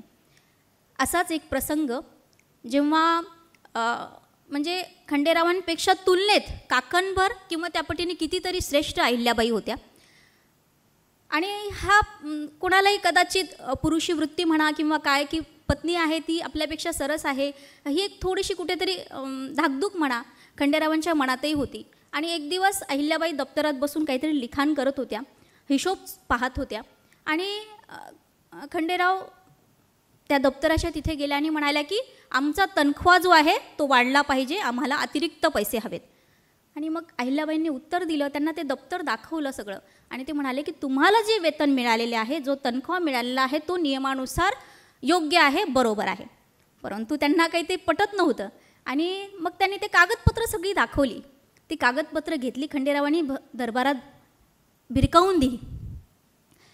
हे मात्र अहिल्याबाईंना खटकलं कारण त्यांनी सामोपचाराने सांगण्याचा प्रयत्न केला परंतु खंडेराव जेव्हा ऐकत नाहीत हे लक्षात आलं. त्यांनी भर दरबारामध्ये तिथेच त्यांना 25 मोहरांचा दंड लावला आणि सरकाराची किंवा दप्तराची बेअदबी केली म्हणून तो दंड होता आणि तो त्यांच्या तनख्यातून वसूल केला जावा असा आदेश काढला.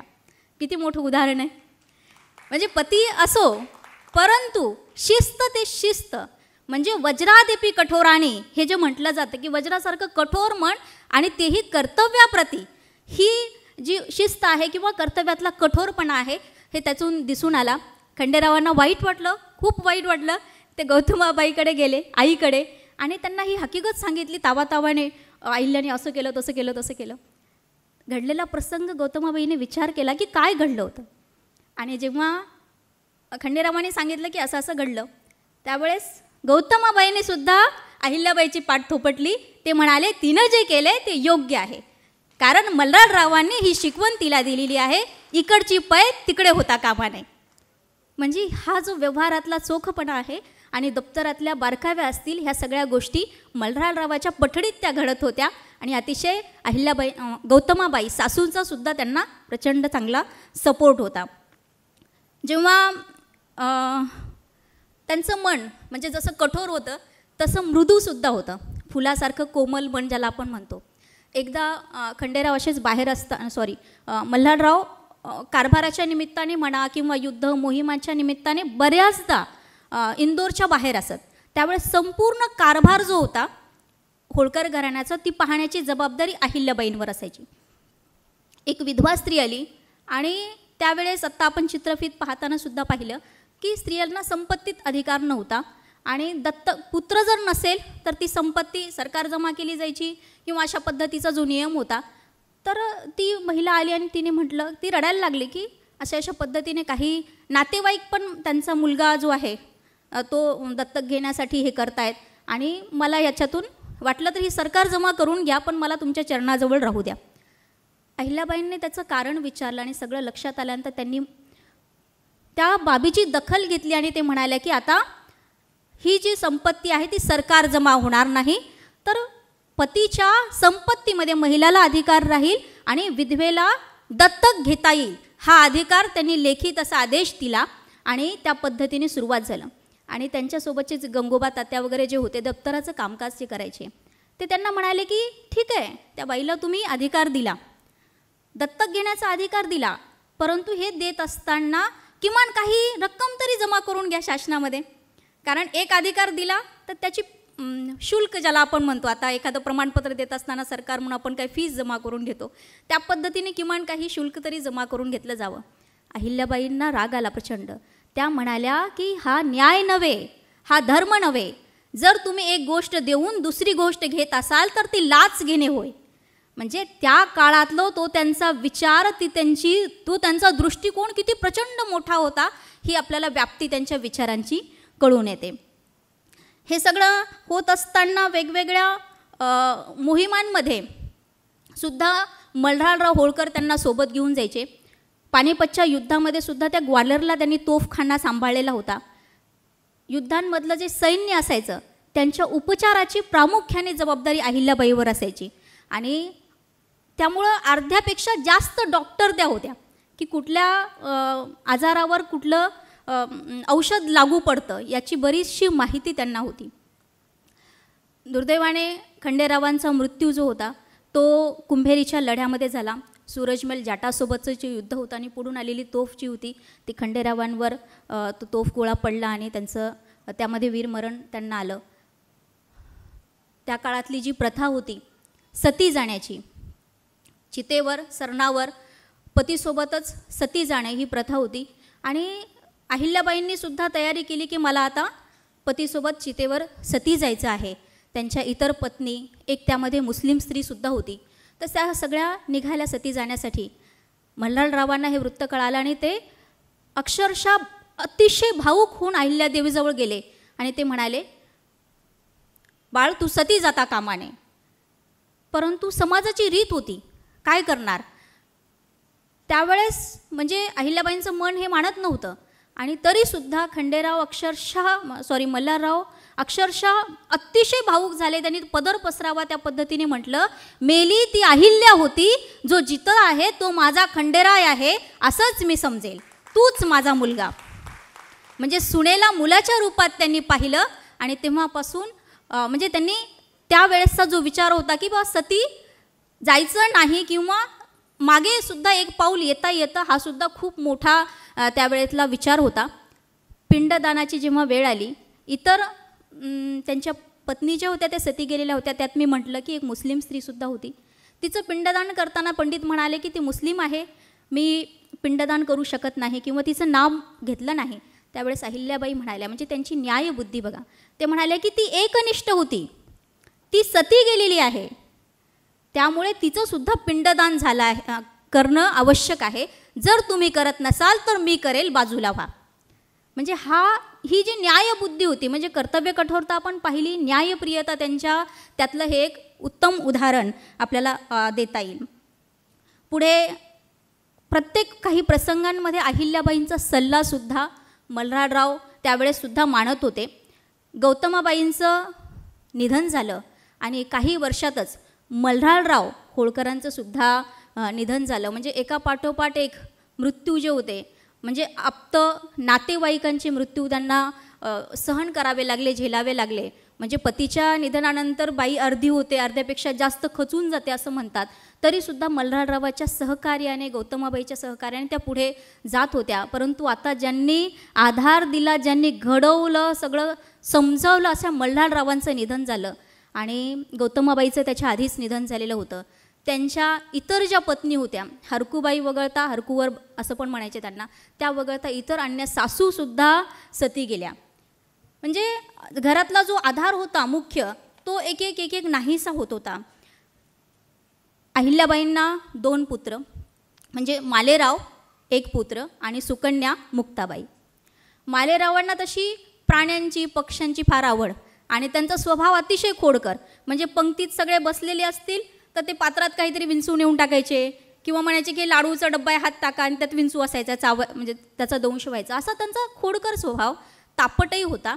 अहिल्याबाईंनी बराच प्रयत्न केला की त्यांच्या स्वभावामध्ये बदल व्हावा.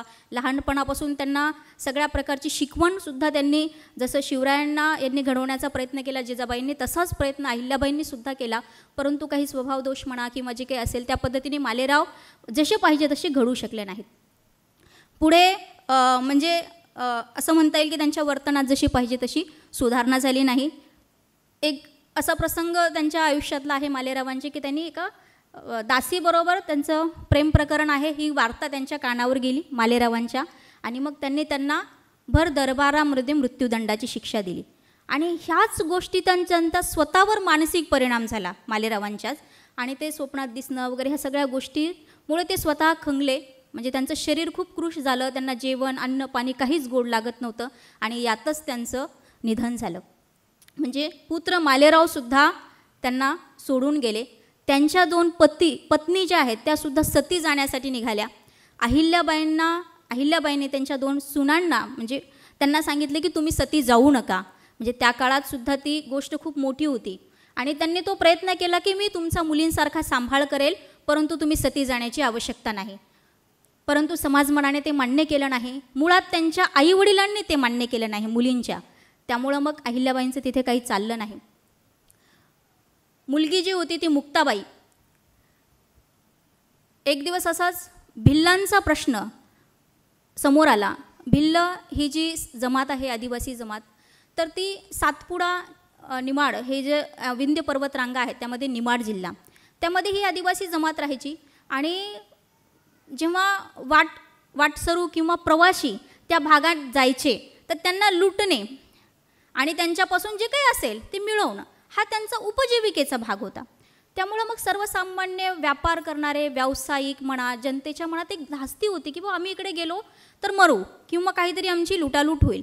पण ही तक्रार जी आहे ती अहिल्याबाईंकडे गेली, आणि कितीही प्रयत्न केला तरी सरदारांकडून, सरंजामदारांकडून सुद्धा भिल्लांचा बंदोबस्त होऊ शकत नव्हता. मग यावेळी काय करावं असं त्यांना वाटलं, आणि त्यांनी भर दरबारात घोषणा केली, जो कोणी भिल्लांचा बंदोबस्त करेल त्याला मी माझी मुलगी मुक्ताबाई देईल. म्हणजे कुठल्याही जातीपातीचा विचार न करता भर दरबारात ही घोषणा केली. त्यामुळे बाकीचे सरदार, सर्वांच्या नातेवाईकाच्या मनात सुद्धा एक धास्ती निर्माण झाली की समोरचा माणूस भिल्लांचा जो बंदोबस्त करेल तो कोण असेल, कुठल्या जातीचा असेल, काय. तरीसुद्धा अहिल्याबाई म्हणाल्या की शूराचं शूरत्व हीच त्याची जात आणि साहस हेच त्याचं कुटुंब. म्हणजे आजच्या काळात सुद्धा आपण असं बोलायला गेलो तरी सुद्धा धाकधूक मनात आपल्या काही जणांना वाटू शकते, परंतु त्यावेळेस तो समरसतेचा जो विचार होता तो त्यांच्या अंगी भिनलेला होता याची आपल्याला प्रचिती येते. आणि खरोखरच त्यांनी यशवंतराव फणसे ज्यांनी भिल्लांचा बंदोबस्त केला त्याच्याशी त्याचं लग्न लावून दिलं. अशा मुक्ताबाई आणि यशवंतराव यांचा मुलगा जो होता नाथोबा, त्यांच्यावर त्यांचा थोडासा जीव. मालेरावांचं एक फक्त कडी तुटली, मी ती जोडून पुढे येते. मालेरावांचं निधन झालं. निधन झाल्यानंतर त्या काळातल्या दृष्टिकोनातून जर पाहिलं तर होळकर घराणं बेवारच झालं. अशा पद्धतीची वार्ता पेशव्यांपर्यंत गेली.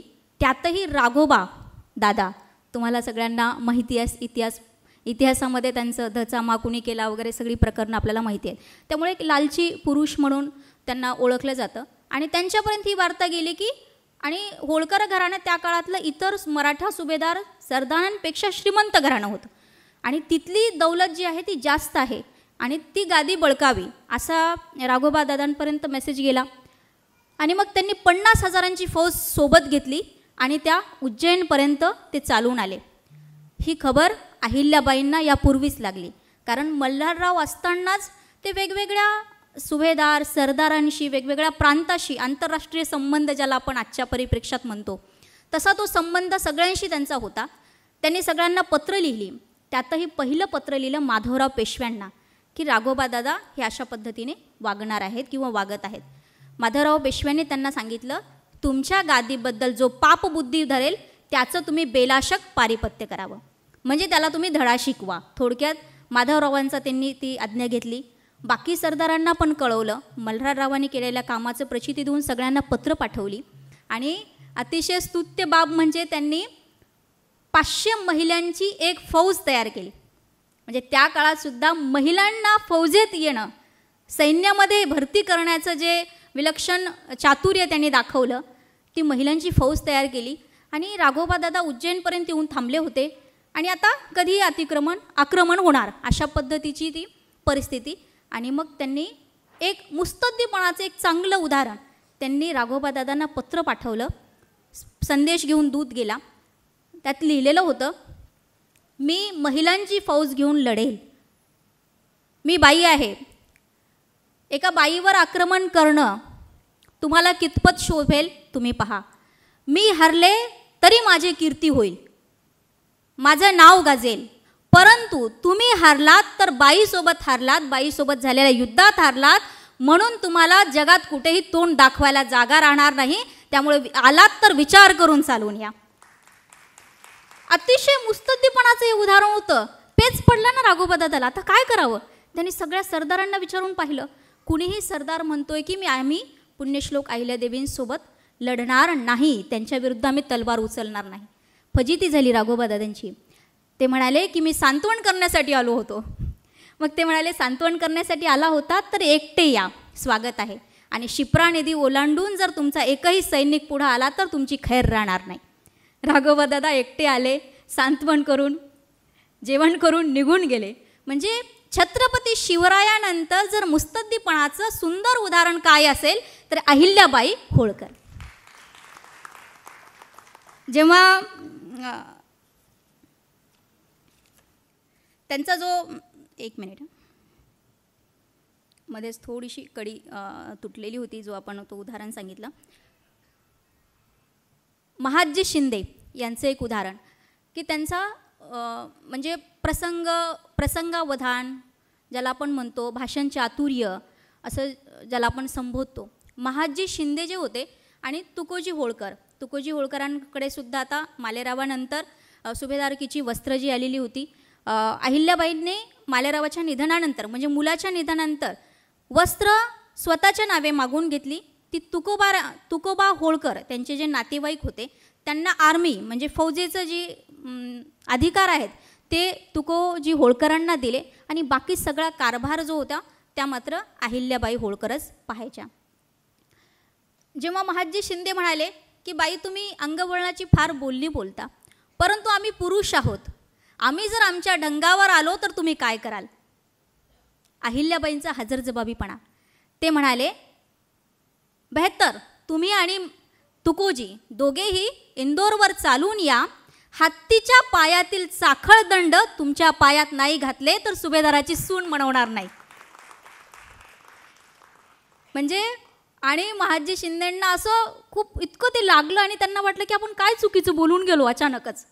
म्हणजे इतकं हजरजबाबी उत्तर आणि इतकं अगदी एखाद्याची पुढच्यांची बोलती बंद करणारं उत्तर त्यांच्याजवळ त्या प्रकरणात होतं आणि त्यांनी ते दिलं. आणि ही सगळी जी तळमळ आहे ही जनतेप्रतीच्या राज्याबद्दलची होती आणि त्यातूनच आपण म्हणतो ना की एखाद्या माणसाच्या आयुष्यात किती दुःख असावेत त्यालासुद्धा काही सीमा असावी.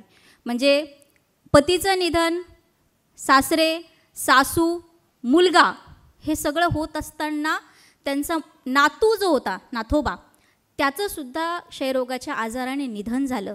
त्यांच्या 2 नातसुना त्यासुद्धा सती गेल्या. एक तर खूप छोटी होती, म्हणजे तिलासुद्धा अहिल्याबाईंनी खूप जवळ घेतलं आणि ते म्हणाले की सती जाऊ नको. तिला काही कळत नव्हतं, तरीसुद्धा लोकांनी ऐकलं नाही आणि तिलासुद्धा सती जाण्यास भाग पाडलं गेलं. म्हणजे हे सगळं दुःख त्या 17-18 माणसांचं मृत्यू त्या डोळ्या देखत पाहत होत्या. परंतु जनहिताची तळमळ, राष्ट्राय स्वाहा इदम नमम, हे माझं नाही आहे, हे जनतेचं आहे म्हणून काम करण्याची जी वृत्ती होती, त्यातून त्यांनी संपूर्ण भारतभर, म्हणजे उभा आणि आडवा भारत त्यांनी पार केला म्हटलं तर चालेल. म्हणजे केदारनाथपासून ते रामेश्वरपर्यंत, द्वारकेपासून गयापर्यंत सर्वत्र घाट बांधले, नदीवर घाट बांधले, तलाव, विहिरी, बारव बांधल्या. याचं काय कारण? तर पाण्याचे कुठंही लोकांना अडचण येऊ नये, नदीपर्यंत जाता यावं आणि पाण्याचं जलव्यवस्थापन जे आजच्या आपण भाषेत म्हणतो ते त्यांनी त्या काळामध्ये केलं. एवढंच नाही तर मंदिरांचा जीर्णोद्धार, काशी विश्वेश्वराचं मंदिर औरंगजेबाने जेव्हा ते तोडलं होतं, तिथेच ज्ञानव्यापी मस्जिद झालेली होती. त्याच्या समोरच एका शेतकऱ्याची जमीन घेऊन त्यांनी ते मंदिर बांधलं.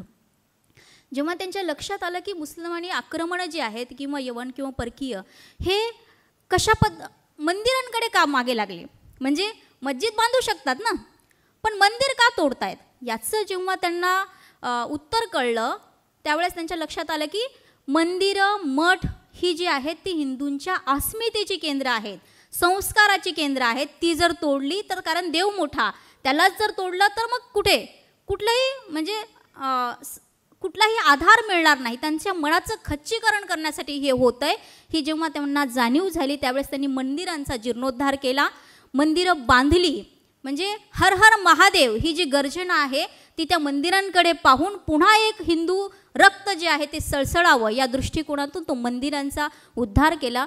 त्यांना आपण धर्मरक्षक या दृष्टिकोनातून पाहतो आणि 12 ज्योतिर्लिंगांच्या ठिकाणी सुद्धा हे काम झालं. म्हणजे अक्षरशः त्यांनी जे स्थापत्यकलेतलं जे बांधकाम केलं ते सांगायचंच म्हटलं तर एखादा तासभर त्यात जातो. त्यामुळं फक्त एक थोडक्यात मी सांगितलं त्यांचं जे काम होतं ते. नदी प्रदूषित होऊ नये म्हणून त्यांनी एक पाण्याचा वेगळा प्रवाह जो होता तो बाजूला काढला. त्यात धुणं असेल, भांडी असतील किंवा अंघोळ असेल, जनावरांना पाण्यासाठी, शेतीसाठी पाण्यासाठी वापरला जात होता. त्यातही सगळ्यांमध्ये महत्त्वाचं म्हणजे त्या काळातले जे बारभाईचं सरकार होतं, नाना फडणवीस होते, आणि त्यांनी अहिल्याबाईंवर आरोप केला की तुम्ही जो एवढा सगळा खर्च करताय ही उधळपट्टी आहे सरकारी खजिन्याची. म्हणजे संपूर्ण तुमच्या राज्यात आपण समजू शकतो, आपल्या राज्यात आपण काहीतरी केलं तर ते समजण्यासारखं आहे. तुम्ही अख्खं भारतभर घाट, मंदिरं, तलाव, नदी, मंदिरं बांधत फिरताय, म्हणजे सरकारी पैशाची तुम्ही उधळपट्टी करताय असा आरोप त्यांच्यावर झाला. सगळं दप्तर त्यांचं अतिशय चोख होतं. त्यांनी ते नाना फडणवीसांना दाखवलं आणि ते म्हटलं की बघा ही दौलत आहे, मल्हारराव असताना जेवढं उत्पन्न होतं त्याच्या 3 पट उत्पन्न वाढलेलं आहे आणि हा जो झालेला खर्च आहे दौलतीतला 1 पैसुद्धा नाही, हा सगळा खाजगी संपत्तीतून आहे. म्हणजे एखादा आजचा सरकारी अधिकारी असो आम्ही तुम्ही तर जनरली विचार करतो की सरकारातून, शासनातून आपल्याला काय मिळेल, त्याचा कसा उपभोग घेता येईल. परंतु त्या काळातलं आदर्श प्रशासनाचं उदाहरण की माझा वैयक्तिक पैसा जो आहे तो मी समाज कल्याणासाठी वापरेल आणि शासकीय दौलतीतला एकही पैसा त्यांनी वापरलेला नव्हता.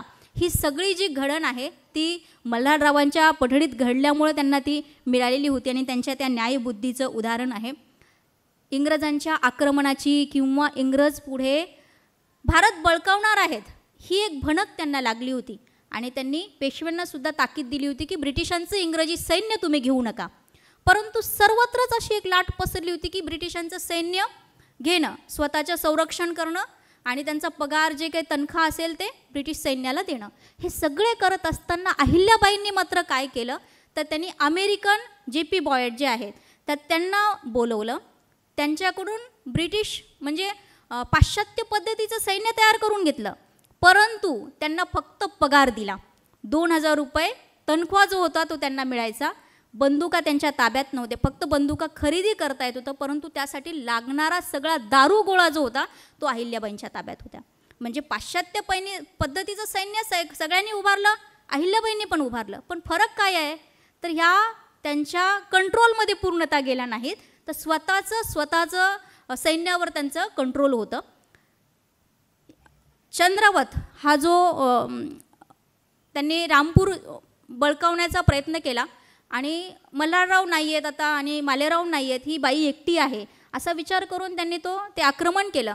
त्यावेळेस अहिल्याबाईंनी आपल्या सगळ्या सैन्यांना एकत्र केलं, त्यांच्यासमोर अतिशय सुंदर भाषण पण केलं आणि शेवटी म्हणाले की मेले हो, तुम्ही जर परत याल, पराभव पत्करून परत याल तर तुमच्या मुंड्या इथंच उडतील. आणि ते सगळं सैन्य असे भारावून गेलं आणि चंद्रवताचा पराभव झाला. आणि त्याचा जो भाऊ होता त्यालासुद्धा अहिल्याबाईंनी तोफेच्या तोंडी दिलं.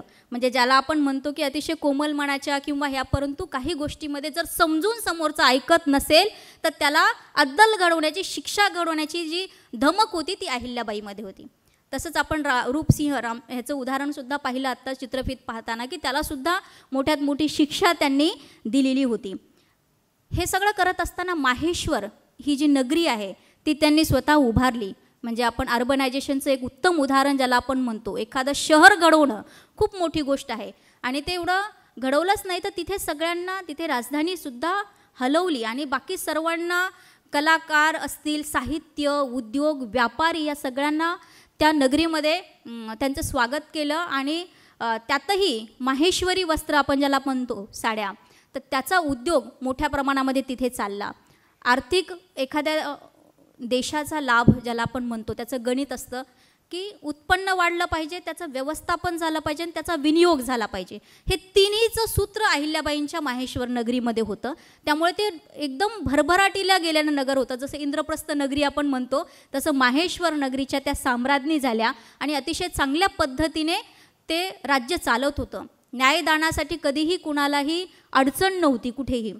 एकदा एक गरीब ब्राह्मण त्यांच्याकडे आले आणि ते म्हणाले की आम्ही गरीब ब्राह्मण आहोत, परंतु मला 2 मुली आहेत आणि त्यांची लग्न होऊ शकत नाहीत, ही मला चिंता आहे. ते म्हणाले की असं का?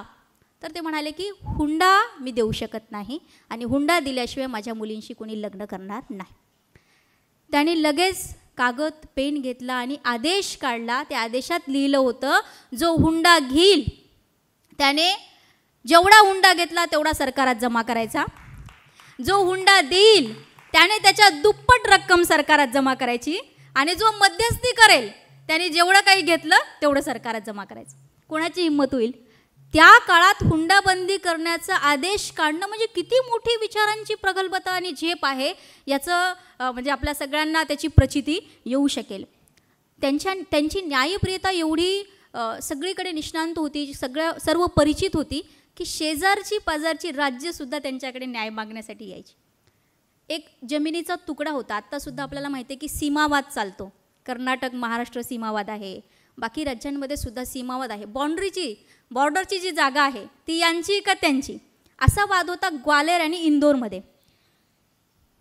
म्हणजे महादजी शिंद्यांना सुद्धा हा वाद सोडवता आला नव्हता आणि ही लोक अहिल्याबाईंकडे आले. अहिल्याबाईंना लक्षात आलं की ही यांना दिली तरी प्रश्न, त्यांना दिली तरी प्रश्न.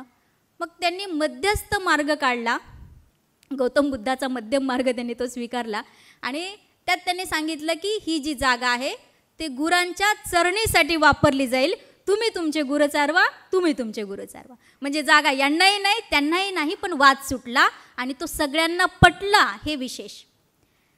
म्हणजे अहिल्याबाईंचं न्यायदानाची जी पद्धत होती, त्यांची समाज कल्याणाची जी कामं होती, त्यातही शाळा ज्या आहेत त्यांनी माहेश्वर नगरीमध्ये पाठशाळा, मुलांसाठी मुलींसाठी शाळा सुरू केल्या. काशी येथे सुद्धा आश्रम जो आहे तो सुरू केला. सहभोजन हा त्यांच्या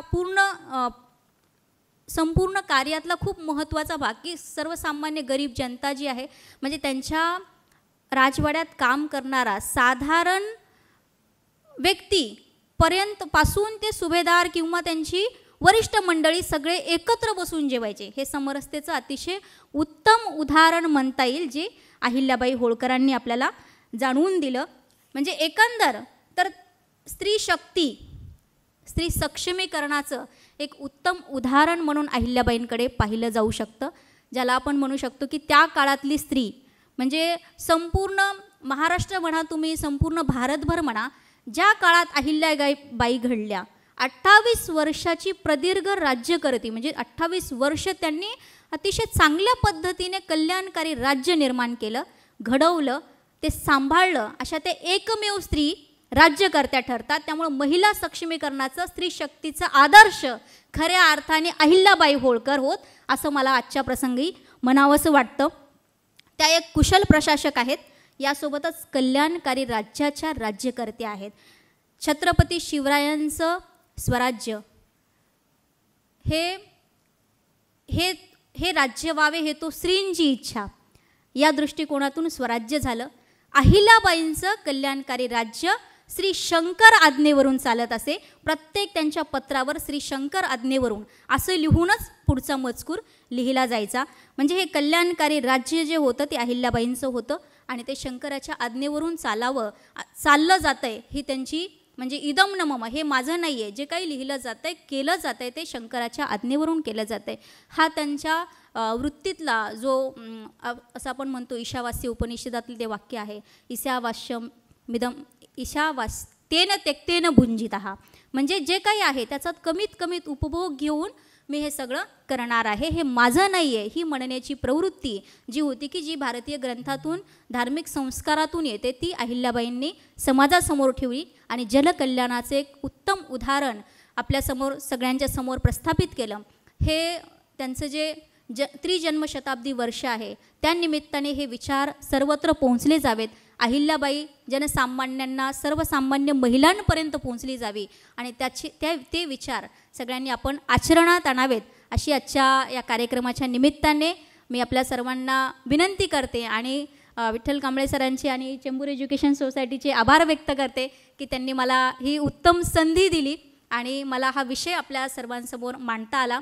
कदाचित वेळेच्या मागे पुढे थोडेसे 1-2 उदाहरणं राहून गेली असतील, पण पुन्हा पुन्हा मला ही संधी मिळो अशी मी ईश्वराला प्रार्थना करते आणि अहिल्याबाईंचा हा विषय, हे पवित्र कार्य माझ्या हातून घडत राहो अशी मी प्रार्थना करते आणि चेंबूर एज्युकेशन सोसायटी आणि आपल्या सर्वांना पुन्हा एकदा या निमित्ताने शुभेच्छा देते आणि थांबते. जय हिंद. खूप छान मॅडम. स्नेहलता मॅडम यांनी त्यांच्या उत्कृष्ट भाषा शैलीमध्ये अगदी रोमांच आणणारा हा अहिल्यादेवी होळकर यांचा गौरवशाली इतिहास त्यांनी आपल्यासमोर मांडला. खूपच छान मॅडम. एक छोटंसं फक्त सांगते, अहिल्यादेवींची अशी भावना होती की पैसा आणि सत्ता या बळावर मी आज जे काही करत आहे त्याचा हिशोब मला परमेश्वराला नंतर द्यायचा आहे आणि त्या भावनेनेच त्यांनी कार्य केलेलं आहे आणि जिवंत असताना त्यांच्या हयातीतच त्यांना देवत्व प्राप्त झाले आणि त्या देवी अहिल्याबाई होळकर झाल्या. धन्यवाद मॅडम, खूपच छान. आत्ता करू का? हां चालेल. मगाशी योगिता मॅडम नव्हत्या, आम्ही सन्मान केलेला आहे सर्व पाहुण्यांचा. तर आपण आता योगिता साळवी ज्या तरुण भारतच्या उपसंपादिका आहेत त्यांचा आपण पुष्पगुच्छ देऊन आपण त्यांचा सन्मान करावा.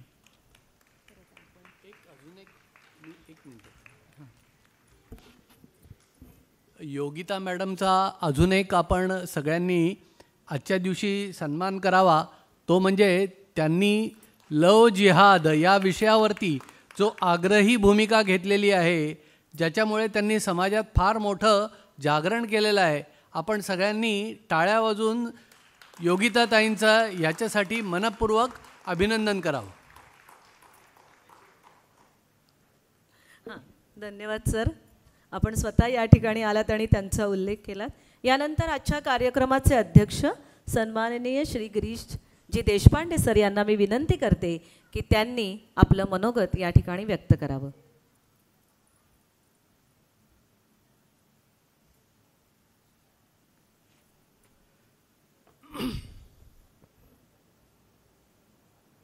आजच्या सन्माननीय वक्त्या ज्यांचं एक अतिशय तेजस्वी भाषण झालं,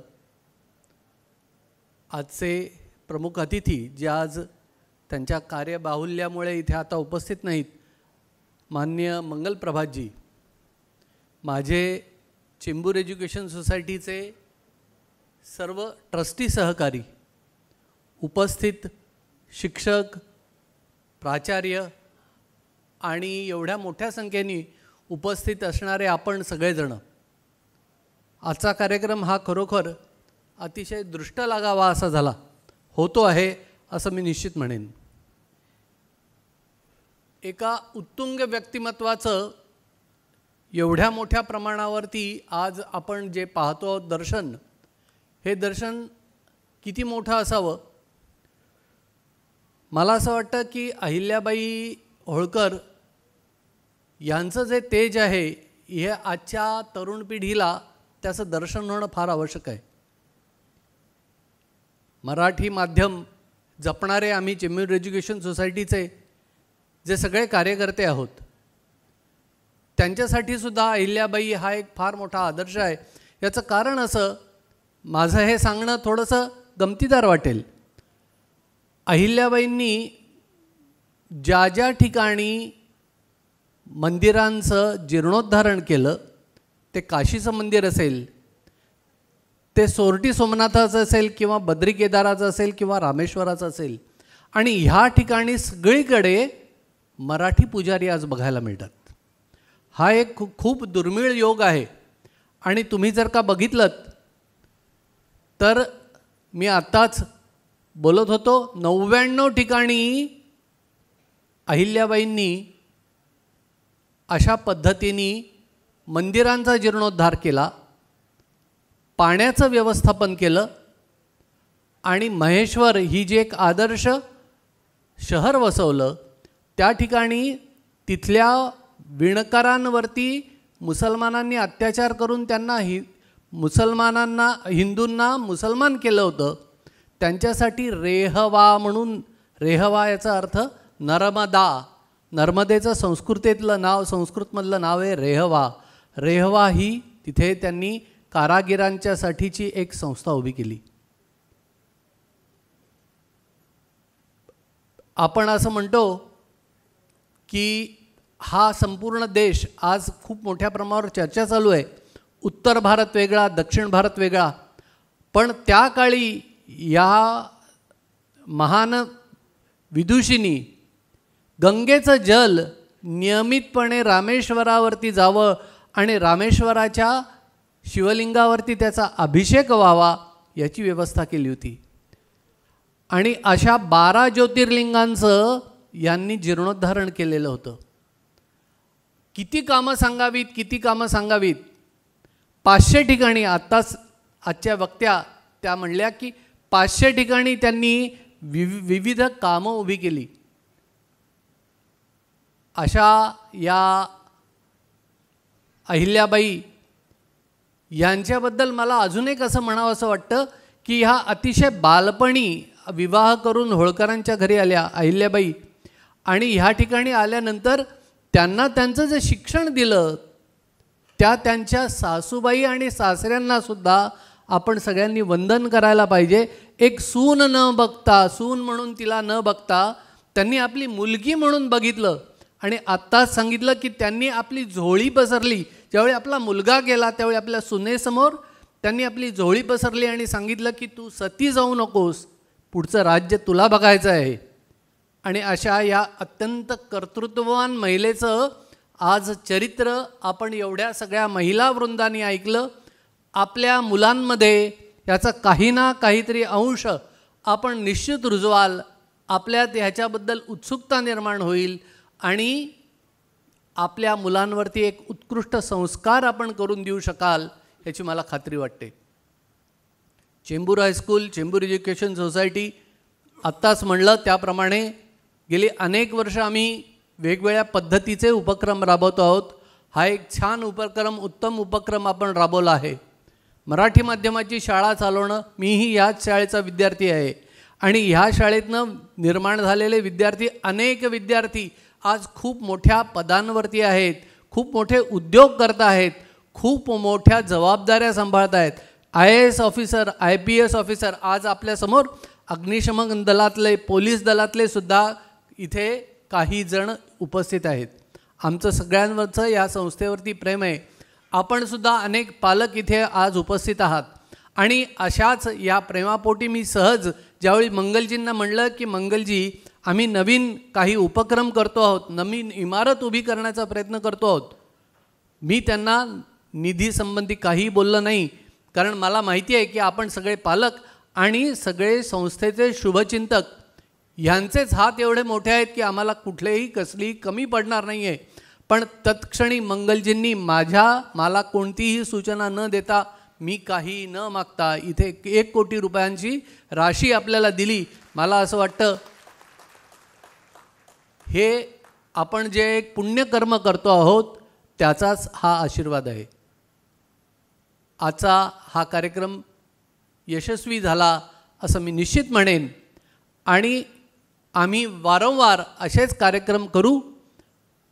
जसं विद्यार्थ्यांना घडवणं हा एक जसा भाग आहे, तसे जे वेगवेगळे ज्याच्या आजच्या परिभाषेमध्ये स्टेक होल्डर्स असं म्हणतात, असे जे वेगवेगळे स्टेक होल्डर्स त्याच्यामध्ये पालक, एका विद्यार्थ्याला कमीत कमी आई आणि बाप असे दोघे जण तर असतातच, पण त्याच्याचबरोबर आजी आजोबा आजच्या काळामध्ये त्याची लहान मोठी भावंड ही सुद्धा त्या संस्कारांचे सहभागी असतात अशी आमची खात्री आहे.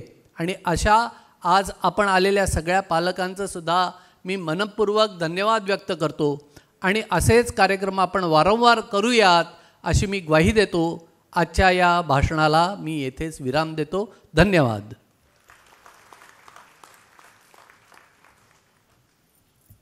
धन्यवाद सर.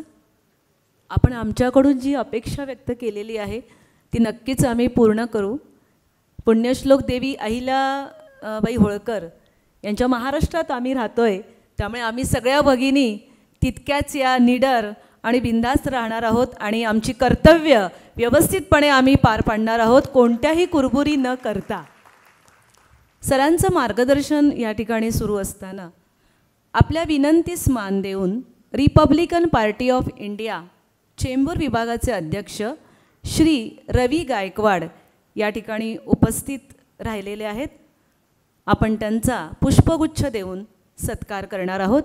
श्री रवी गायकवाड.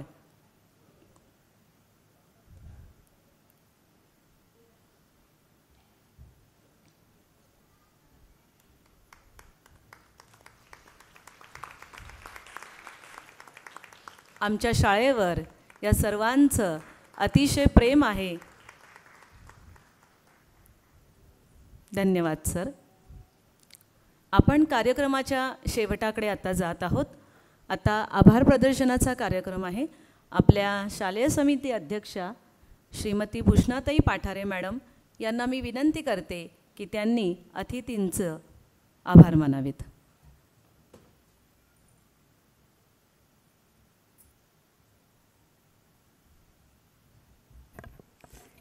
सर्वप्रथम पुण्यश्लोक अहिल्यादेवी होळकर यांना नमन करते आणि आपण इथे सर्वजण उपस्थित राहिलात त्याबद्दल मी आपले आभार मानणारच आहे.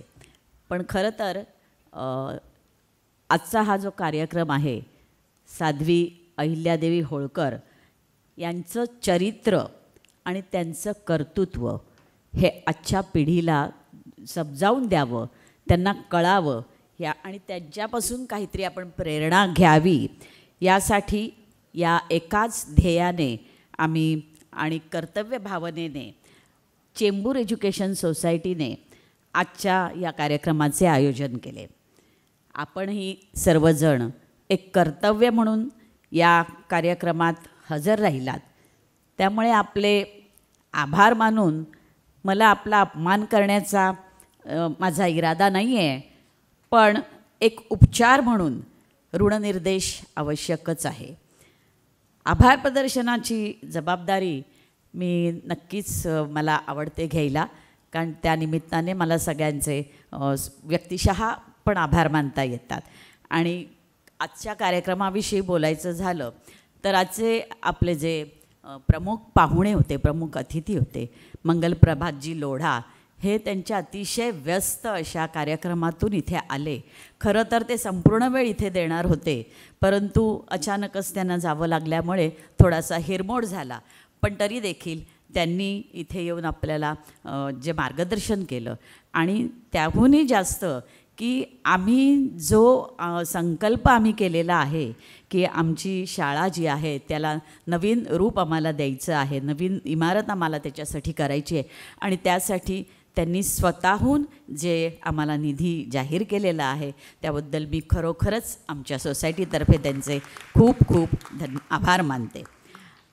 दुसऱ्या आपल्या वक्त्या आजच्या ज्या आहेत त्या अंधेरीच्या तहसीलदार स्नेहलता स्वामी ह्यांना असं वाटलं मला की खूप छान आपल्याला ऐकायला मिळणार आहे असं सुरुवातीलाच वाटलं, पण मनात असंही वाटलं की अरे यांची मूर्ती इतकी लहान आहे, खरंच छान होणार आहे की नाही. पण नाही, सगळ्यांकडे पाहिलं, सगळ्या श्रोतृवृंदाकडे पाहिल्यानंतर लक्षात येते की खरोखरच त्यांनी अतिशय सुंदर असं अहिल्याबाईंचं चरित्र आपल्यापुढे उलगडलेलं आहे.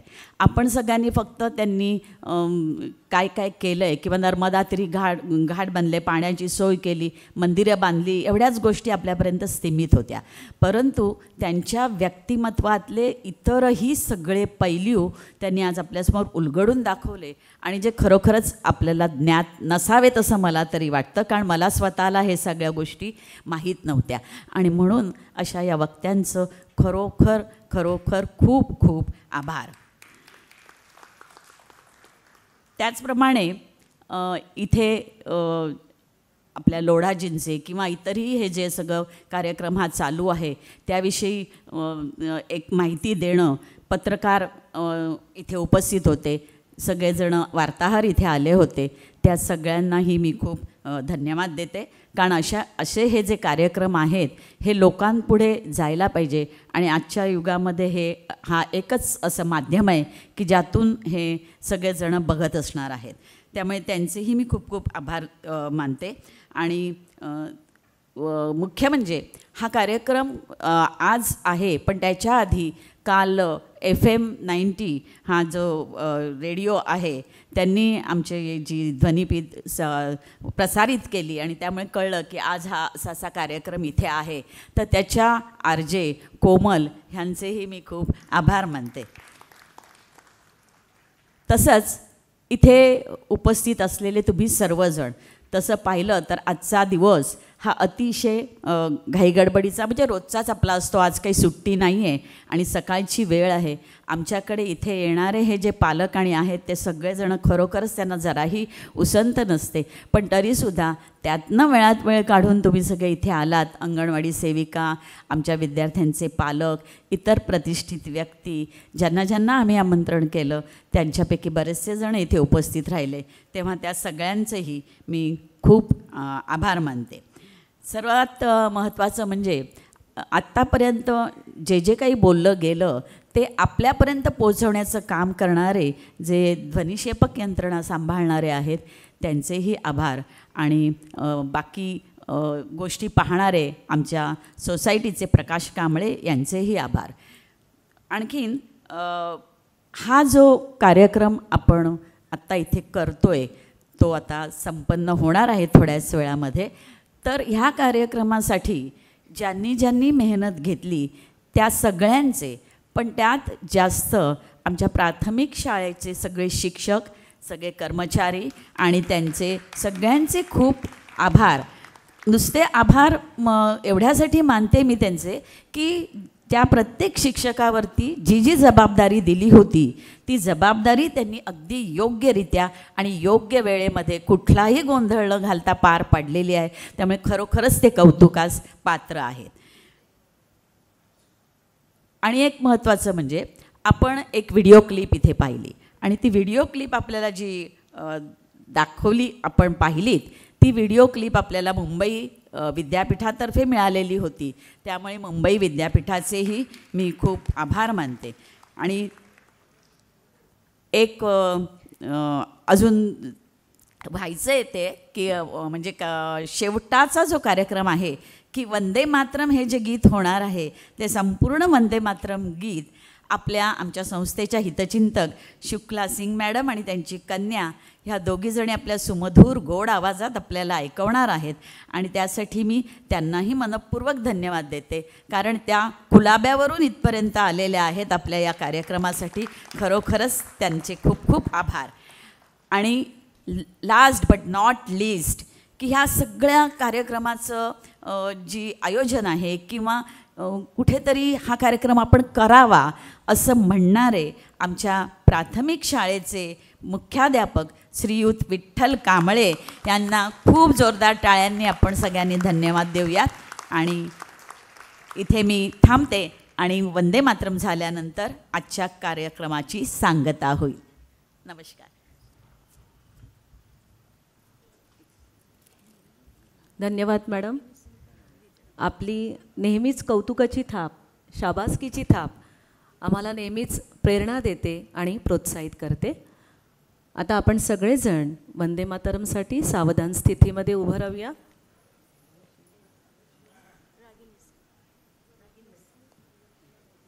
एक आनंदाची गोष्ट आहे की श्रीमती शुक्ला सिंग आणि त्यांच्या सुकन्या रागिनी सिंग यासुद्धा त्यांच्याबरोबर वंदे मातरम म्हणणार आहेत.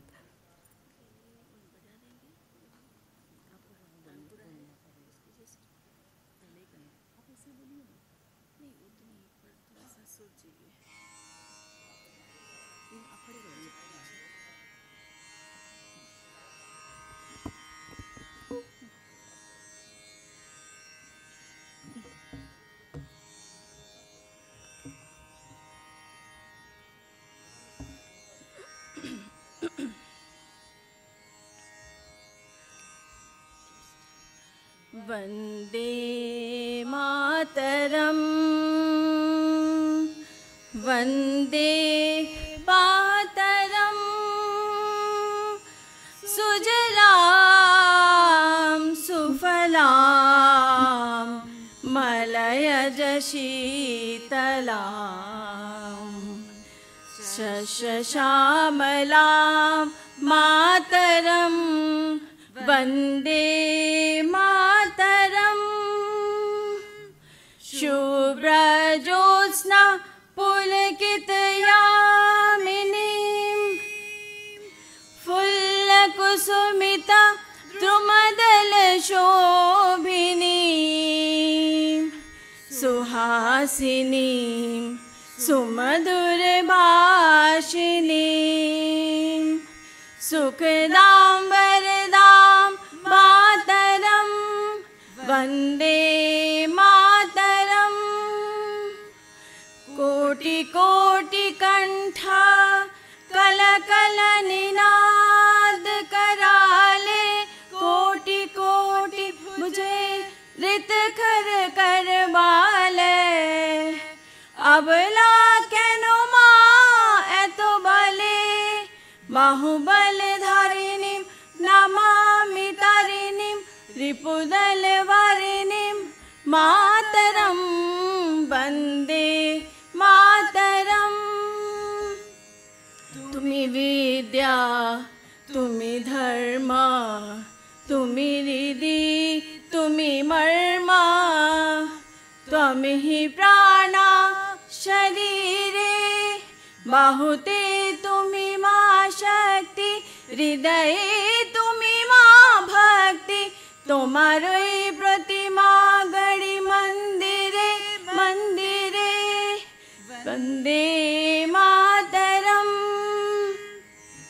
त्वं हि दुर्गा दश प्रहर धारिणी तुला कमलदल विहारिणीं वाणी विद्या दायिनीं नमामि त्वां नमामि कमलां अमलां अतुलां सुजलां सुफलां मातरं वन्दे मातरं श्यामलां सरलां सुष्मितां भूषितां धरणीं भरणीं मातरं वन्दे मातरं वन्दे मातरं. भारत माता की जय.